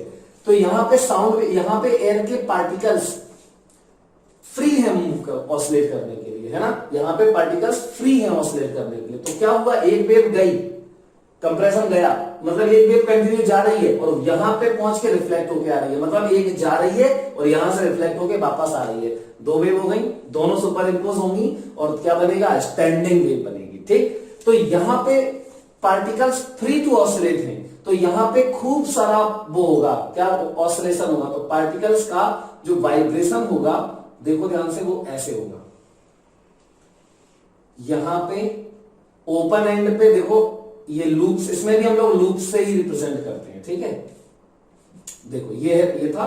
तो यहां पे क्या हुआ, इस जगह पे देखो ये लूप का एम्पलीट्यूड, मतलब लूप ऐसे नहीं बनाते थे रस्सी में, ऐसे वही अब यहां बन रहे हैं, लेकिन यहां क्लोज नहीं होगा ये, क्योंकि यहां पे तो एंटी नोड होता है, ये नोड होता था, ये नोड होता था, ये नोड होता था, यहां पे एंटी नोड। लेकिन यहां पे ओपन एंड पे एयर के मॉलिक्यूल ज्यादा वाइब्रेट करने के लिए फ्री होंगे, है ना। तो यहां पे वाइब्रेशन मैक्सिमम होगा, मतलब एम्पलीट्यूड मैक्सिमम होगा। तो यहां पे क्या बनेगा? Anti node. क्लियर? तो ये ध्यान रखें, ओपन एंड पे ऑर्गन पाइप के क्या बनता है? एंटी नोड बनता है। अच्छा, यहां पे क्या बनेगा? ऑफकोर्स एंटी नोड बनेगा, दोनों एंड पे ओपन है। तो फिर बीच में क्या बनेगा? बीच में तो एक नोड तो बनना ही पड़ेगा, नहीं तो फिर क्या है? Standing wave. क्लियर? अच्छा, अब इस पाइप की लेंथ को मैंने मान लिया L। ठीक है, अब इसमें आ जाओ। तो इसमें ये देखो लेंथ वही L, लेकिन मैंने इसको एक एंड पे क्लोज कर दिया। अब हमने फिर से रिफ्लेक्शन भेजा, तो यहां से टकरा के वापस आ जाएगा। रेयरफैक्शन का कंप्रेशन रेयरफैक्शन भेजे, सब रिफ्लेक्ट होकर वापस आएंगे। फिर से क्या होगा? यहां पे तो मैक्सिमम डिस्प्लेसमेंट होगा, तो यहां पे तो एंटी नोड बन जाएगा। अब सबसे मिनिमम पॉसिबिलिटी देखनी है, तो यहां पे एंटी नोड बन गया, तो नोड यार यहां पे तो ये फिर क्लोज्ड है, यहां पे पार्टिकल वाइब्रेट कर नहीं पाएंगे, तो यहां पे एम्पलीट्यूड पार्टिकल्स का जीरो होगा, मतलब कि क्लोज्ड एंड पे नोड बनता है। तो देखो एंटी नोड, नोड, यहां पे एंटी नोड, ये एंटी नोड, तो बीच में एक नोड तो जरूरी है, नहीं तो स्टैंडिंग वेव नहीं बन पाएगी। ये एल हो जाएगा। अब कितनी बात क्लियर होगी? अब थोड़ा सा ध्यान दो, ये हटा दे रहे, ये सब समझाने के लिए था बेटा। ये पहली कंडीशन है इसकी, ठीक है। अच्छा, दूसरी कंडीशन बताओ इसकी क्या होगी? तो इसकी दूसरी कंडीशन होगी, इसी में बना रहा हूं मैं, देखना ध्यान से। इसकी दूसरी कंडीशन होगी, यहां एक नोड और बढ़ा दो, बीच में एक नोड और बढ़ा दो। चलो बढ़ा दे रहे, तो देखो ऐसा कर दो,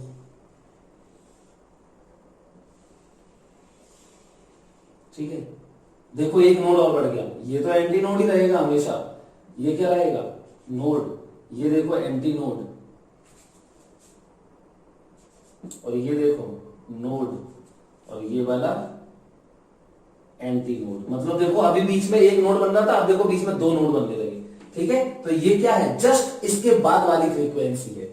चलो एक और बढ़ाते हैं इसमें, तो एक और बढ़ाएंगे, यहां बना रहे हो एक और, ठीक है, यहां पे लिख दे रहा हूं, ये छोड़ो यहां बनाते रहे, ठीक है। देखो इसी में एक और बना रहे हैं, तो एक और क्या बनेगा? बीच में एक नोड था, दो नोड थे, तीन नोड कर दो बीच में,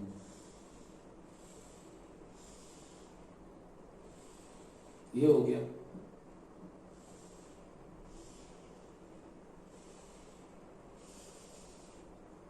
एक ज्यादा हो गया, एक चार हो गए,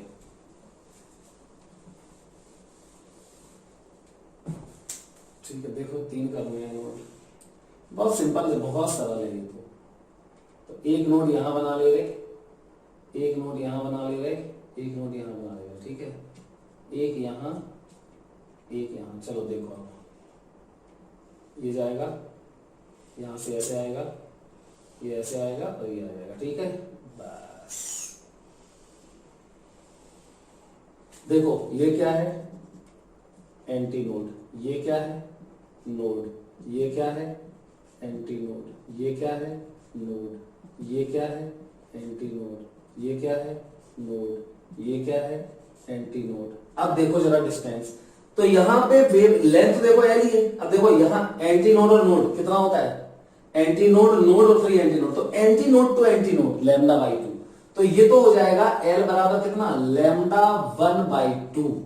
ये बोलो तो ये भी है लेंथ, तो ये भी वही पाइप तो है, बस हमने क्या किया इसको जो ट्यूनिंग फोर्स था उसको ज्यादा जोर से यहाँ पे वाइब्रेट करा दिया और फ्रीक्वेंसी ज्यादा ऑसिलेट करा दी, फ्रीक्वेंसी ज्यादा से ऑसिलेट करा दिया। तो देखो यहाँ पे anti node anti node anti node, तो anti node to anti node lambda by 2, यहां anti node to anti node lambda by 2, मतलब ये हो जाएगा 2 टाइम्स लैम्डा 2 बाई 2, 2 करने से कैंसिल हो जाएगा, लैम्डा हो जाएगा, समझ गया ना। चलो थर्ड वाले में देखो, ये भी लेंथ कितनी है, ये भी लेंथ एल ही तो है, लेकिन ये एल किसके बराबर हो जाएगा, देखना anti node anti node anti node 3 times हो गया, तो ये हो जाएगा 3 लैम्डा 3 बाई 2, समझ गए, बिल्कुल सिंपल। अब चलो इसको सॉल्व करते हैं फर्स्ट केस। तो केस फर्स्ट बिल्कुल ध्यान से सुनना, केस फर्स्ट क्या बोलोगे आप, एल बराबर लैम्डा 1 बाई 2, मतलब कि लैम्डा 1 बराबर 2L, बिल्कुल वही स्ट्रिंग जैसा चल रहा है। अब इसमें फ्रीक्वेंसी, तो फ्रीक्वेंसी F1 बराबर V बाय लैम्डा 1, जहां V क्या है, वेलोसिटी ऑफ साउंड इन, इसमें क्या है अंदर एयर, तो velocity of sound in air है V, वो तो दिया होता है हमें, ठीक। तो F1 बराबर V बाय लैम्डा 1, या velocity of sound in air या गैस होता है V बराबर under root gamma RT upon M, proof करवाया है, ठीक है, लैप्लेस करेक्शन। तो V बराबर ये हो जाएगा बराबर V अपॉन लैम्डा 1 कितना है 2L। देखो ये हो गई फर्स्ट फ्रीक्वेंसी, ये पहली फ्रीक्वेंसी है। अब बेटा इसका नाम बताओ, तो अब नाम भी वही बिल्कुल सेम टू सेम, फंडामेंटल, पहले हार्मोनिक लिखते हैं, तो फर्स्ट हार्मोनिक, फर्स्ट क्या हार्मोनिक, या फिर टोन में लिखो तो कोई दिक्कत नहीं है, फंडामेंटल टोन, फंडामेंटल टोन। अच्छा दूसरा केस सेकंड, ये ओपन ऑर्गन पाइप के लिए चल रहा है पूरा, किसके लिए, ओपन, अभी क्लोज्ड वाला तो हमने डिस्कस ही नहीं किया, अभी क्लोज्ड वाला बताएंगे। ये लो मैं क्लोज्ड वाला अभी बंद ही कर देता हूं, ठीक है, ये लो क्लियर। अभी ये सब ओपन वाले के लिए किए हैं हमने, तो चलो ओपन केस फर्स्ट हो गया। आप केस सेकंड बताओ, तो केस सेकंड में देखो L बराबर 2 टाइम्स लैम्डा 2 बाई 2, तो इससे लैम्डा 2 बराबर क्या हो गया 2L अपॉन 2, ऐसे लिख रहा हूं मैं, L2 कैंसिल क्यों नहीं कर रहा हूं, देखो अभी, तो F2 बराबर हो जाएगा V बाय लैम्डा 2, तो F2 बराबर V बाय लैम्डा 2 की जगह पे देखो 2L अपॉन 2, मतलब कि ये हो जाएगा 2 टाइम्स और V बाय 2L, मतलब फ्रीक्वेंसी पहली वाली 2 टाइम्स F1, क्लियर, ये हो गई। तो अब इसका नाम बताओ क्या बोलोगे इसको, तो इसको मैं बोलूंगा, या तो मैं इसको देखो 2 टाइम्स है, मतलब second harmonic, second harmonic multiply 2 का हो रहा है ना, और इसको क्या बोलोगे फर्स्ट ओवरटोन, फर्स्ट ओवरटोन। चलो हो गया। थर्ड केस देखते हैं, तो केस थर्ड में क्या होगा, आप देख सकते हैं L बराबर क्या है 3 टाइम्स लैम्डा 3 बाई 2, तो इससे लैम्डा 3 आ गया 2L अपॉन 3। अब फ्रीक्वेंसी F3 ये होता है V बाय लैम्डा 3 बराबर V बाय लैम्डा 3 की वैल्यू देखो 2L अपॉन 3, तो F3 को मैं लिख सकता हूं 3 टाइम्स F1, सही है, देखो 3 टाइम्स और ये F1 है, मतलब कि इसका नाम क्या होगा F3 का, 3 का मल्टीप्लाई हो रहा है, तो थर्ड हार्मोनिक, या फिर सेकेंड ओवरटोन, सेकेंड ओवरटोन। तो आप पहले देखो फ्रीक्वेंसी कैसे याद हो करना है, V बाई 2L के सारे मल्टीपल्स होते हैं ऑड और इवन, मतलब कि मैं ऐसे लिख सकता हूं F1 is to F2 is to F3 बराबर 1 is to 2 is to 3, all मतलब odd and even harmonics are produced, ठीक है, ये ध्यान रखना। और फॉर्मूला क्या है V बाई 2L, ये याद रखना पड़ेगा। अब हम बात करेंगे किसकी, ये तो ओपन ऑर्गन पाइप हो गया बेटा, जिस ऑर्गन पाइप में दोनों टाइप के हार्मोनिक्स आते हैं इवन और ऑड, तो यही इसी में तो आ रहे हैं इवन और ऑड, तो इसकी आवाज बहुत मधुर होती है, स्वीट आवाज आती है इसकी, ठीक है। अच्छा जैसे फ्लूट जैसे फ्लूट होता है, तो फ्लूट की आवाज बहुत अच्छा मतलब स्वीट होती है। अच्छा अब हम बात करते हैं क्लोज्ड ऑर्गन पाइप की, तो देखो क्लोज्ड में यहाँ पे मैं 3 डायग्राम बनाने हैं अपन को, 2 से भी काम चल जाता है, लेकिन मैं तीनों बना के दिखा देता हूँ। क्या करना है, पहला सबसे पहली पॉसिबिलिटी, ये कर क्या रहे हम, ये हेडिंग क्या है इसकी, fundamental modes of frequency of fundamental modes produced in organ pipe. कौन सा, क्लोज्ड, ओपन हो चुका है, क्लोज्ड का। तो यहां पर देखो ये एंटी नोड बनेगा, ये नोड बनेगा, और ये लेंथ है आपकी L, तो और L को बोलोगे आप, देखो एंटी नोड और नोड के बीच की डिस्टेंस λ/2, तो λ/4, तो λ1/4। यहां पे ये लेंथ देखो वही L है, लेकिन हमने जोर से वाइब्रेशन करा दिया, मतलब कि फ्रीक्वेंसी बढ़ा दी, मतलब कि वेवलेंथ कम हो गई। तो अगला केस हो सकता है बीच में एक नोड और प्रोड्यूस कर दो, ऐसा। यहां पर देखो, यहां पर एंटी नोड ही रहेगा, ये नोड हो गया, नोड बना है तो बीच में एक एंटी नोड भी तो बढ़ेगा, क्योंकि यहां पे तो हमेशा नोड ही बनना है, यहां पे तो हमेशा ये क्लोज्ड एंड है, क्लोज्ड एंड में पार्टिकल वाइब्रेशन ही नहीं कर पाएंगे। तो इस तरीके से देखो ए और एन के बीच λ/4, तो ये λ/4, ये λ/4, ये λ/4, मतलब कि ये हो जाएगा 3 λ/4, लेकिन ये लैम्डा कौन सी है, λ2। ऐसे ही थर्ड वाले में देखो, थर्ड वाले में ये L है, अब क्या करोगे, एक नोड आ चुका, अब 2 नोड लेके आओ, तो एक नोड यहां और एक नोड यहां लेके आ रहा है, ठीक, देखो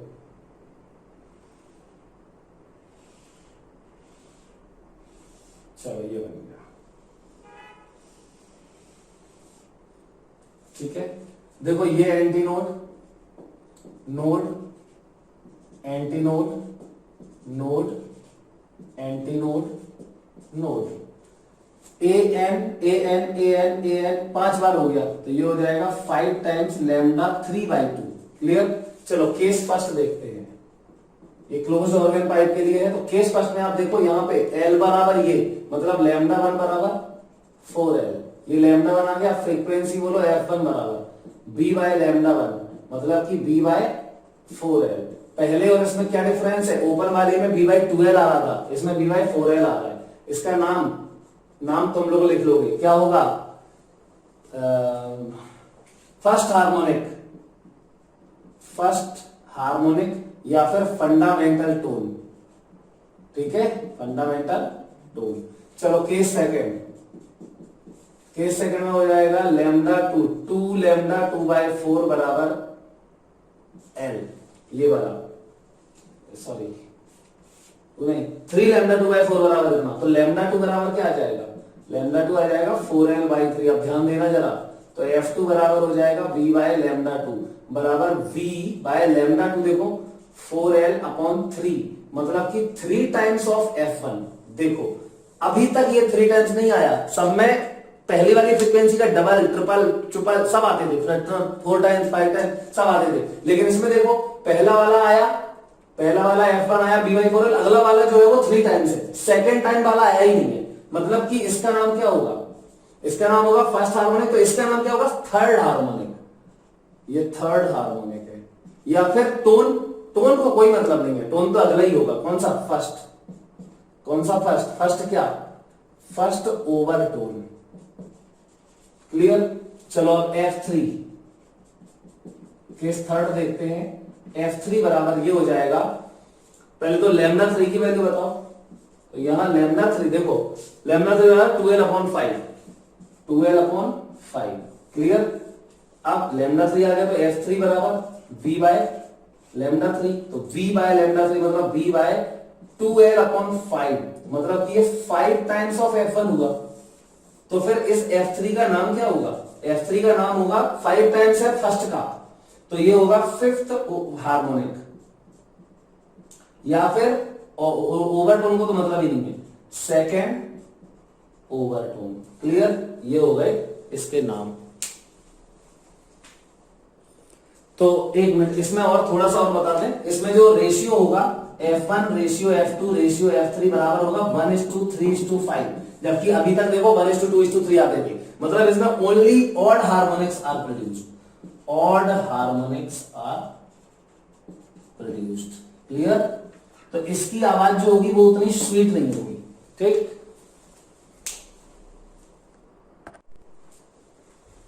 देखो बेटा, अब हम पढ़ने जा रहे हैं रेजोनेंस ट्यूब। रेजोनेंस ट्यूब करता क्या है, ये एयर में स्पीड ऑफ साउंड निकालता है। एयर में अगर हमें स्पीड ऑफ साउंड निकालना है तो हम रेजोनेंस ट्यूब का यूज करते हैं। इसको पढ़ने से पहले मैं एक छोटी सी बात है बता दूं, एंड करेक्शन। ये एंड करेक्शन क्या होता है, अच्छा देखते हैं। तो अभी हमने एक बात पढ़ी थी कि जैसे ये ओपन ट्यूब है, मतलब ओपन ऑर्गन पाइप है, और ये क्या है, ये क्लोज्ड ऑर्गन पाइप है, ठीक है। ओपन ऑर्गन पाइप और ये क्लोज्ड ऑर्गन पाइप। अब देखो जरा ध्यान से, इसकी लेंथ L, इसकी भी लेंथ L। मैंने क्या बोला था, यहां पर क्या बनता है, एंटीनोड। यहां पर क्या बनता है, एंटीनोड। मतलब अपन ने ये सीखा था अभी कि जस्ट जो ट्यूब है ना, उसके जस्ट एंड पे, ये ओपन एंड है, बिल्कुल एंड पे, यहां पे देखो जस्ट एंड पे क्या बनता है, एंटीनोड। क्यों, क्योंकि ओपन है, पार्टिकल्स जो है वो वाइब्रेट करने के लिए फ्री है। यहां पे क्या बनता है, अच्छा यहां पे तो एंटीनोड बनता है, वो नोड बनता है, डिस्प्लेसमेंट तो होता नहीं है। अच्छा यहां पे क्या बनता है, यहां एंटीनोड बनता है, क्लियर।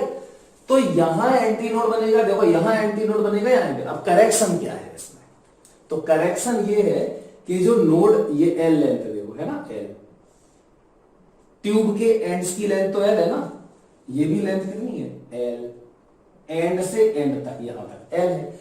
एक्चुअली में जब एक्सपेरिमेंटल है, ये ध्यान रखना है, जब ये नोड बनते, एंटी नोड बनते हैं ओपन एंड पे, तो बिल्कुल एंड पे नहीं बनते, वो थोड़ा सा ऊपर बनते हैं, थोड़ा सा ऊपर बनते हैं, देखो इतना, ऐसे यहां पे थोड़ा सा नीचे ऐसे बनेगा।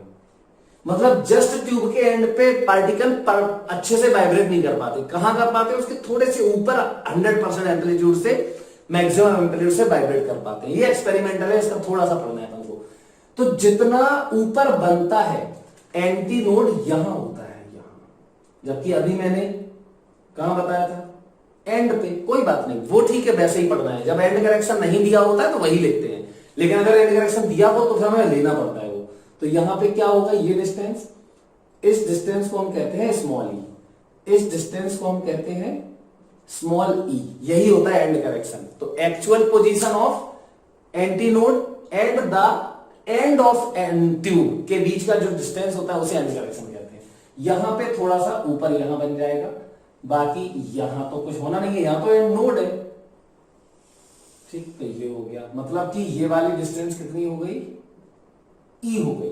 तो इसमें हम क्या लिखेंगे, अब देखो ये लैम्डा तो यहीं से, लैम्डा तो यार यहां से मेजर होगा, लैम्डा तो बेटा यही होगा ना, ये है लैम्डा, क्लियर। ऐसे यहां पे ये होगा लैम्डा, समझ, लैम्डा 1 बोल, मतलब लैम्डा नहीं, यहां से anti node to anti node, हाँ लैम्डा बाई 2 होता है, तो ये लैम्डा 1/2 हो जाएगी। और यहां देखो एंटी नोड टू नोड, ये डिस्टेंस कितनी होती है, लैम्डा बाई 4 होती है, लेकिन इसका लैम्डा कुछ और होगा, लैम्डा 2, क्लियर। तो ये है स्थिति, मतलब कि इसकी जो फंडामेंटल फ्रीक्वेंसी हमने लिखी थी, एफ फंडामेंटल,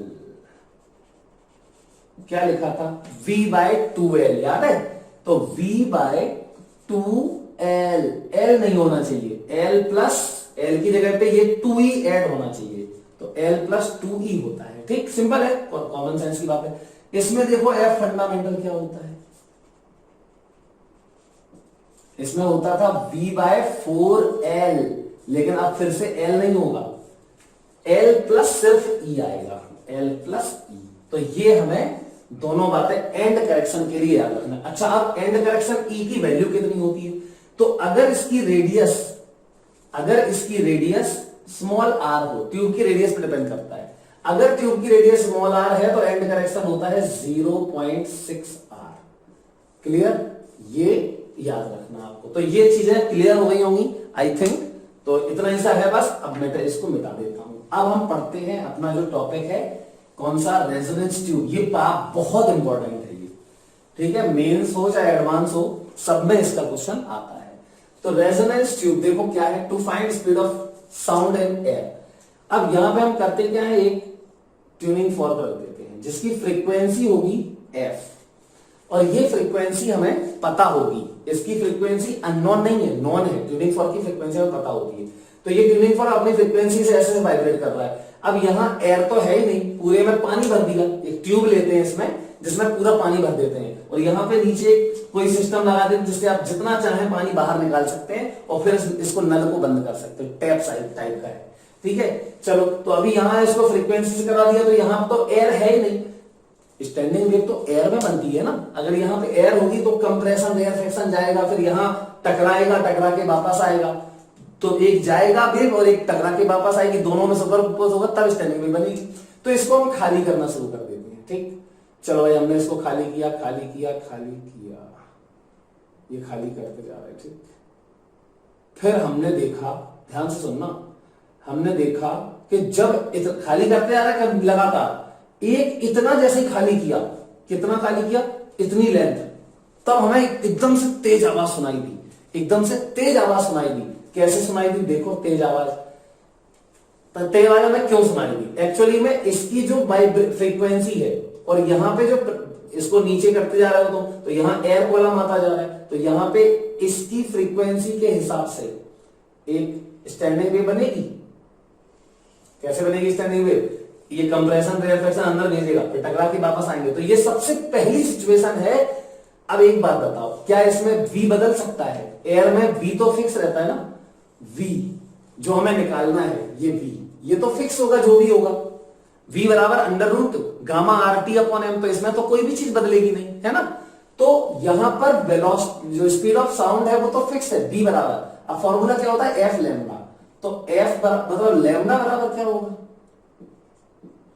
लैम्डा बराबर होगा v बाई एफ, जहां पर v तो फिक्स है, f ये इसकी फिक्स है ना, तो यहां लैम्डा भी तो फिक्स होगी, तो जो भी लैम्डा होगी, जो भी लैम्डा होगी उसका, अब देखो यहां स्टैंडिंग वेव बन गई, और स्टैंडिंग वेव में यहां पे ये रिजिड है, क्लोज्ड है, पानी से टकरा के वापस आ जाएगा, यहां वाइब्रेशन नहीं हो पाएगा।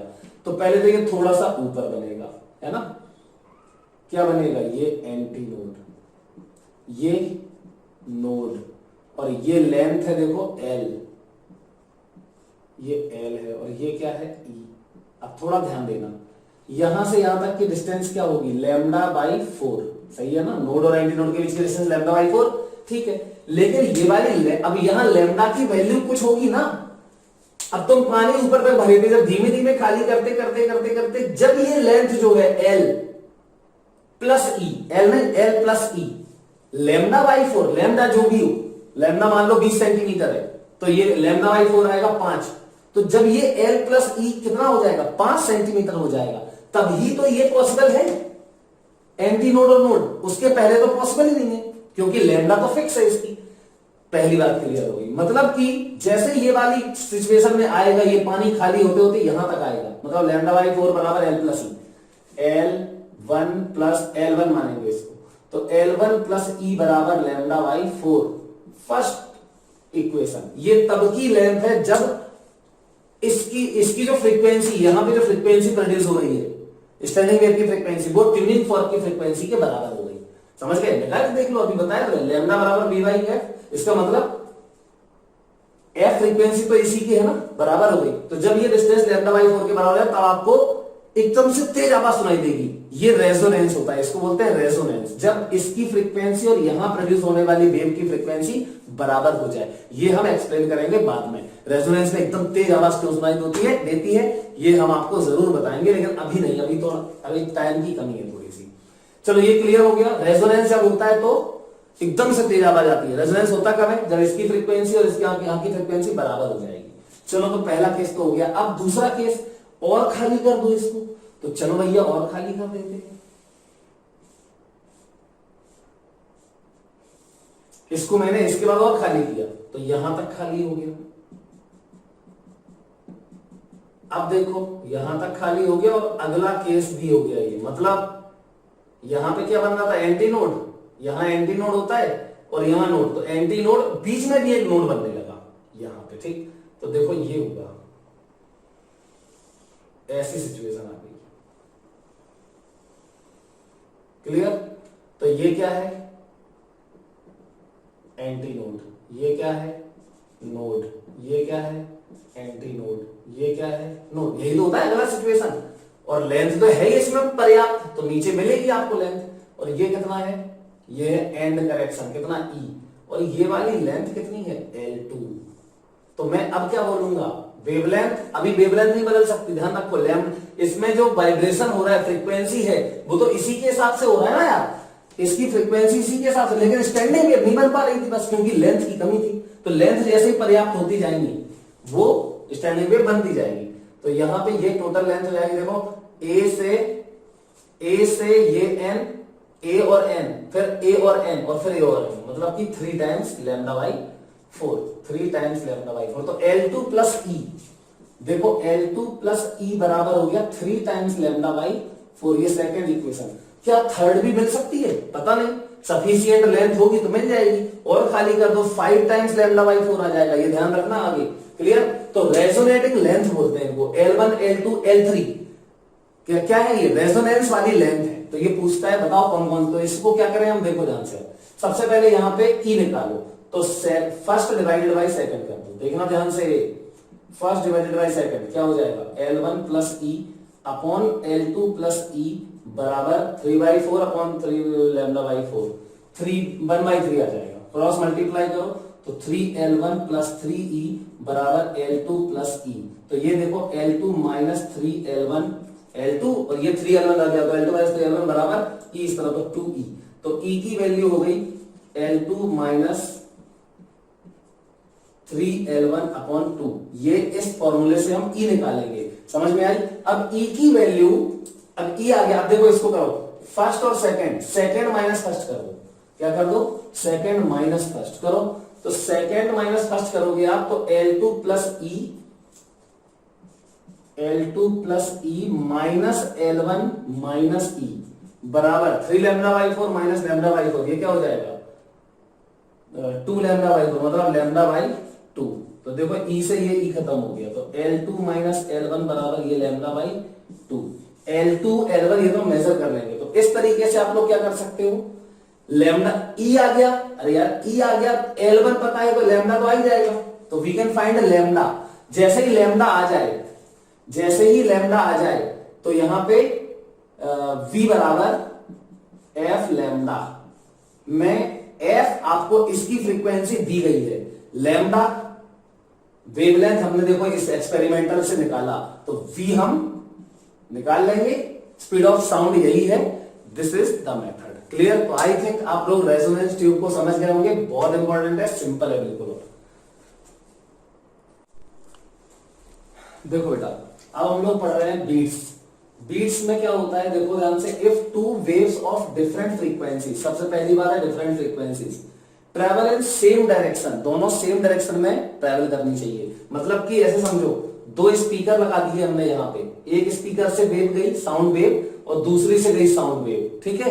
तो दोनों साउंड वेव आपस में देखो एक ही डायरेक्शन में चल रही है, तो बीच में सुपर इम्पोज होगा, वो क्या होगा सुपर, और दोनों की फ्रीक्वेंसी डिफरेंस है। अब देखो एट अ गिवन पोजीशन, मतलब ये दोनों स्पीकर से वेव जा रही है, कोई आदमी एक जगह खड़ा है, तो एक फिक्स्ड पोजीशन पे क्या होता है, उस आदमी को कभी तो राइज मतलब बहुत तेज आवाज सुनाई देती है, और कभी फॉल मतलब बिल्कुल कम सुनाई देती है, मतलब सुनाई देती, इसको बोलते हैं राइजेस एंड फॉल्स।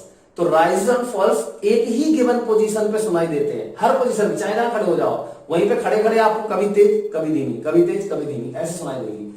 तो this rises and falls are produced, this phenomena is called beats. अब थोड़ा ध्यान दो, वन राइज और वन फॉल को बोलते हैं मिला के एक बीट। मतलब अभी मुझे राइज सुना, फिर मैं फॉल सुनूंगा, फिर राइज सुनूंगा, फिर फॉल सुनूंगा, तो एक राइज और एक फॉल मिलके क्या बनता है, वन बीट बनता है। अब मैंने एक सेकंड में कितने बीट सुने, राइज फॉल बीट सुन रहा हूं मैं, कितने सुने एक सेकंड में, उसे बोलते हैं बीट्स फ्रीक्वेंसी, क्लियर। तो बीट्स फ्रीक्वेंसी का फॉर्मूला क्या होता है, देखो F1 माइनस F2, मतलब जो वेव्स हैं उनकी फ्रीक्वेंसीज के डिफरेंस के बराबर आप एक सेकंड में बीट सुनोगे। मतलब जैसे मान लो एक वेव की फ्रीक्वेंसी है 200 हर्ट्ज और दूसरे की है 205, तो आपको यहीं पे खड़े खड़े एक सेकंड में कितने बीट सुनाई देंगे, डिफरेंस के बराबर, मतलब 5। मतलब मैं 5 बार एक सेकंड में राइज, देखो rise fall rise fall rise fall ऐसे 5 बार सुनूंगा, ठीक है। Rise fall rise, 5 rise 5 fall, तो एक राइज प्लस एक फॉल बराबर एक बीट। तो ये बीट फ्रीक्वेंसी का फॉर्मूला है। अब हमें यही प्रूव करना है प्रूव करो कि ये बीट फ्रीक्वेंसी क्या होती है, F1 माइनस F2 होती है। तो प्रूव करते हैं, बीट फ्रीक्वेंसी बराबर F1 डिफरेंस F2 जो भी बड़ा हो। तो मैंने माना let be choose position x बराबर 0। अब किसी आदमी को खड़ा करना है ना, तो हमने जहां पे भी खड़ा है उसी को x बराबर 0 मान लिया, कोई दिक्कत नहीं है। अब x बराबर अगर 0 मान लिया तो वेव जो जा रही है वो होती है y बराबर a sin omega t minus के x, है ना। x तो 0 हो गया, मतलब क्या बचा, y बराबर a sin ओमेगा t। तो पहली वाली वेव की वजह से उस जगह पे डिस्प्लेसमेंट होगा y1 बराबर t टाइम पे a sin ओमेगा 1t, और a sin ओमेगा मतलब 2 पाई f, जहां f फ्रीक्वेंसी है तो ये हो जाएगा 2 पाई f1 into T, frequency f1 है। एम्पलीट्यूड दोनों का सेम है। सेकेंड वेव के लिए y2 बराबर देखो a sin omega 2t, omega 2 को फिर रख दिया हमने 2 पाई f2 इंटू टी। अब होगा क्या, दोनों वेव्स मिलेंगी वहां पे तो सुपरपोजिशन होगा, तो कर दो सुपरपोजिशन, y बराबर y1 प्लस y2, यही तो होता है सुपरपोजिशन का प्रिंसिपल। किया हमने तो y बराबर देखो a बाहर आ जाएगा और sin 2 पाई f1t sin 2 पाई f2t sin c plus sin d, तो 2 sin c plus D by 2 cos c minus D by 2 ये बन गया। अब इसमें इस वाले को मैंने यहां पे लिख दिया, cos वाले फंक्शन को मैंने 2a के साथ कर दिया और sin को अलग कर दिया। अब इसको मैंने बोल देखो sin, इसमें से एक चीज जो होगी, एक टर्म sin या cos वाला कोई भी, वो फेज को बताएगा। तो मैंने मान लिया कि sin वाला यहां पे फेज को बता रहा है। क्यों, क्योंकि देखो ओरिजिनल इक्वेशन जो हमारी थी वो भी sin की है और ये भी sin की है, तो इसमें फेज को रिप्रेजेंट करने वाला टर्म हमारा क्या होगा, साइन वाला मान लिया मैंने। वैसे कॉस वाला भी मान सकते हो, लेकिन कोई फर्क नहीं पड़ेगा। लेकिन क्या प्रॉब्लम है, साइन साइन है तो इसको साइन को अलग कर दिया। अब ये जो बचा, सोचो ये इक्वेशन किसकी है, y बराबर a sin ओमेगा t, लेकिन ये तो रिजल्टेंट वेव की इक्वेशन है। तो यहाँ पे जो फेज वाला टर्म हटा के जो भी बचेगा वो रिजल्टेंट एम्पलीट्यूड होगा। तो देखो हेयर रिजल्टेंट एम्पलीट्यूड ये है 2a cos pi t f1 minus f2, इसको मैंने रिजल्टेंट एम्पलीट्यूड r लिख दिया। तो रिजल्टेंट एम्पलीट्यूड r बराबर हो गया हमारा 2a cos pi t f1 minus f2। अब आप देख सकते हैं कि उसी पोजीशन पे जहां x बराबर 0 था, उसी पोजीशन पे जो रिजल्टेंट एम्पलीट्यूड है वो टाइम पे डिपेंड कर रहा है। देखो पाई टी टाइम पे डिपेंड कर रहा है, मतलब एक ही जगह पे एम्पलीट्यूड जो होगा वो बार बार बदलेगा, रिजल्टेंट वेव का एम्पलीट्यूड। और अगर एम्पलीट्यूड बदलेगा तो इंटेंसिटी जो आदमी सुनेगा वो भी बदलेगी, है ना। तो कभी एम्पलीट्यूड मैक्सिमम मतलब इंटेंसिटी मैक्सिमम, तो एम्पलीट्यूड कभी जीरो मतलब इंटेंसिटी भी जीरो। तो वो देखते हैं कब होता है। तो हम पहले राइजेस की बात करते हैं। तो राइजेस का मतलब क्या है, जो रिजल्टेंट एम्पलीट्यूड मैक्सिमम होना चाहिए, तो r बराबर r मैक्स। ये मैक्स कब होगा, जब cos पाई t ये वाली वैल्यू +1 या फिर -1 हो, क्योंकि हमने बोला दोनों डायरेक्शन में पॉजिटिव नेगेटिव में मैक्सिमम होना चाहिए, मैग्नीट्यूड से मतलब है। तो cos पाई t f1 माइनस f2 बराबर +-1, क्लियर। 2a तो फिक्स है ना, ये मैक्सिमम होना चाहिए। तो cos पाई t में ये कब होगा, cos थीटा +-1, जब n पाई होगा थीटा, तो पाई t n माइनस n2 बराबर n पाई, पाई पाई खत्म, तो t बराबर देखो n upon f1 minus f2, जहां n की वैल्यू n पाई में क्या हो सकती है, 0 1 2 3 सब कुछ। तो चलो ये वाला जो टाइम आया इसमें n की वैल्यू 0 1 2 3 4 डाल दो। जो टाइम मिलेंगे आपको स्टार्टिंग से जीरो से लेके जितने भी टाइम आएंगे उन टाइम पर आपको मैक्सिमम इंटेंसिटी सुनाई देगी, एकदम तेज आवाज सुनाई देगी। ठीक, तो देखो डालते हैं इसमें, 0 डालो पहले, तो 0 मतलब t बराबर 0 पे ही मैक्सिमम सुनाई देगी। फिर 1 डालो तो 1 upon f1 minus f2 time पे, फिर 2 डालो तो 2 upon f1 minus f2, 3 upon f1, इन सभी टाइम्स पे हमें मैक्सिमम इंटेंसिटी सुनाई देगी। बहुत बढ़िया। अब जरा देखो, पहले हमने 0 पे सुनी, फिर इतने टाइम पे सुनी, फिर इतने टाइम पे सुनी, देखो इनका डिफरेंस बिल्कुल सेम है। मतलब किसी में से भी उसके पहले वाला, इसमें से इसको सब्ट्रैक्ट कर दो या इसमें से इसको सब्ट्रैक्ट कर दो, तो आपको एक राइज या तेज आवाज सुनने में जो टाइम लगता है वो पता चल जाएगा। तो सब्ट्रैक्ट कर दो तो 1 अपॉन f1 माइनस f2 आएगा। तो मैं बोल सकता हूं कि इन 1 upon f1 minus f2 seconds number of rises बराबर एक ही बार तो सुना है ना, इस टाइम पे सुना फिर इस टाइम पे सुना, सब्ट्रैक्ट कर दिया, एक ही सुना उतने टाइम में। तो इन 1 सेकेंड, तो इतने टाइम में 1 सुना, 1 राइज।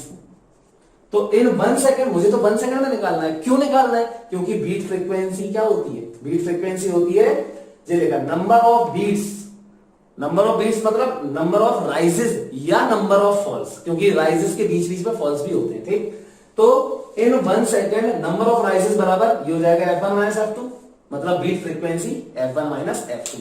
तो राइजेस निकाले। अब चलो फॉल्स निकाल लेते हैं। अगर हमें फॉल्स निकालने हैं तो बिल्कुल सिंपल है, यहीं पे चेंज कर दो।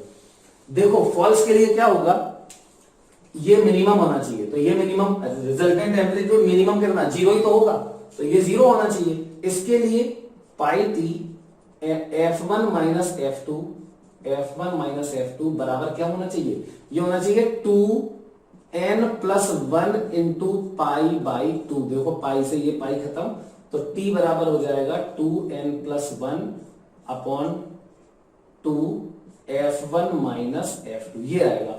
जहां पे n बराबर सब कुछ 0 1 2 3 रख के देख लो आप, यहां रखो 0, तो 2n प्लस मतलब पाई बाई 2 आ जाएगा, और पाई बाई 2 पे cos 0 होता है, ठीक। चलो तो यहां पे रखते हैं, आप देखो तो t बराबर रखो, पहले 0 डालो, तो n की जगह 0, तो ये बचेगा 1 अपॉन 2 F1 माइनस F2, फिर डालो 1, तो ये 3 बाई 2 F1 माइनस F2, फिर डालो 2 डालो, तो 5 बाई 2 F1 माइनस F2। इन सभी टाइम्स पर आपको मिनिमा सुनाई देगा, मतलब 0 इंटेंसिटी सुनाई देगी, मिनिमम इंटेंसिटी सुनाई देगी, मतलब फॉल सुनाई देगा। अब जरा इन टाइम को देखो, ये सारे टाइम जो राइजेस सुन रही थी ना, उनके बीच बीच में लाई कर रहे हैं। वो देखो 0 पे था, और फिर था 1 अपॉन F1 माइनस F2 पे, देखो ये हाफ है उसका, फिर था वो वाला 2 अपॉन F1 माइनस F2, देखो ये 3/2 है, बीच में 3 था, 3 उसमें, तो ये 3/2 नहीं 2 था, सॉरी 2, तो ये 3/2 मतलब 1.5 F1 माइनस F2, बिल्कुल बीच बीच में लाई कर रहे हैं। तो इसमें देखो एक राइज यहां सुना हमने इस टाइम पे, फिर सुना इस टाइम पे, सबट्रैक्ट करो इसमें से, वही आएगा 3/2 माइनस 1/2 1, तो in 1 upon F1 minus F2 seconds, in इतने सेकेंड्स नंबर ऑफ बीट्स बराबर, नंबर ऑफ बीट्स मतलब फॉल्स, यार फॉल्स को ही नंबर ऑफ फॉल्स को ही नंबर ऑफ बीट्स बोलते हैं यार, उसमें राइज भी ऐड हो जाता है, बीच बीच में गैप में आता है।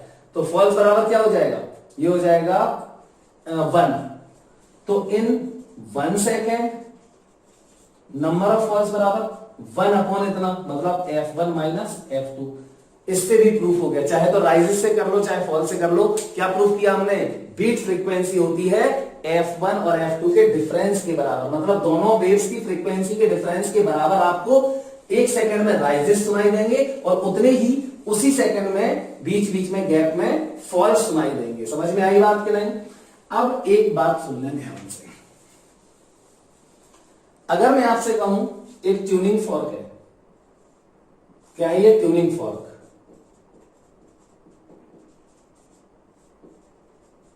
ट्यूनिंग फॉर्क, इसकी साइज का कुछ फ्रीक्वेंसी होगा वाइब्रेशन का।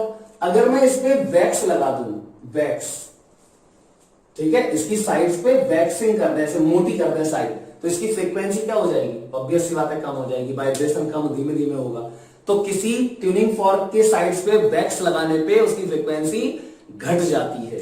अच्छा, अगर मैं इसको साइड्स को पतला कर दूं, घिस के पतला कर दूं, और फिर इसको ऐसे बजाऊं, तो इसकी फ्रीक्वेंसी ज्यादा हो जाएगी। तो ट्यूनिंग फॉर्क को घिसने पर उसकी फ्रीक्वेंसी बढ़ जाती है। क्लियर? इतना ध्यान रखना है।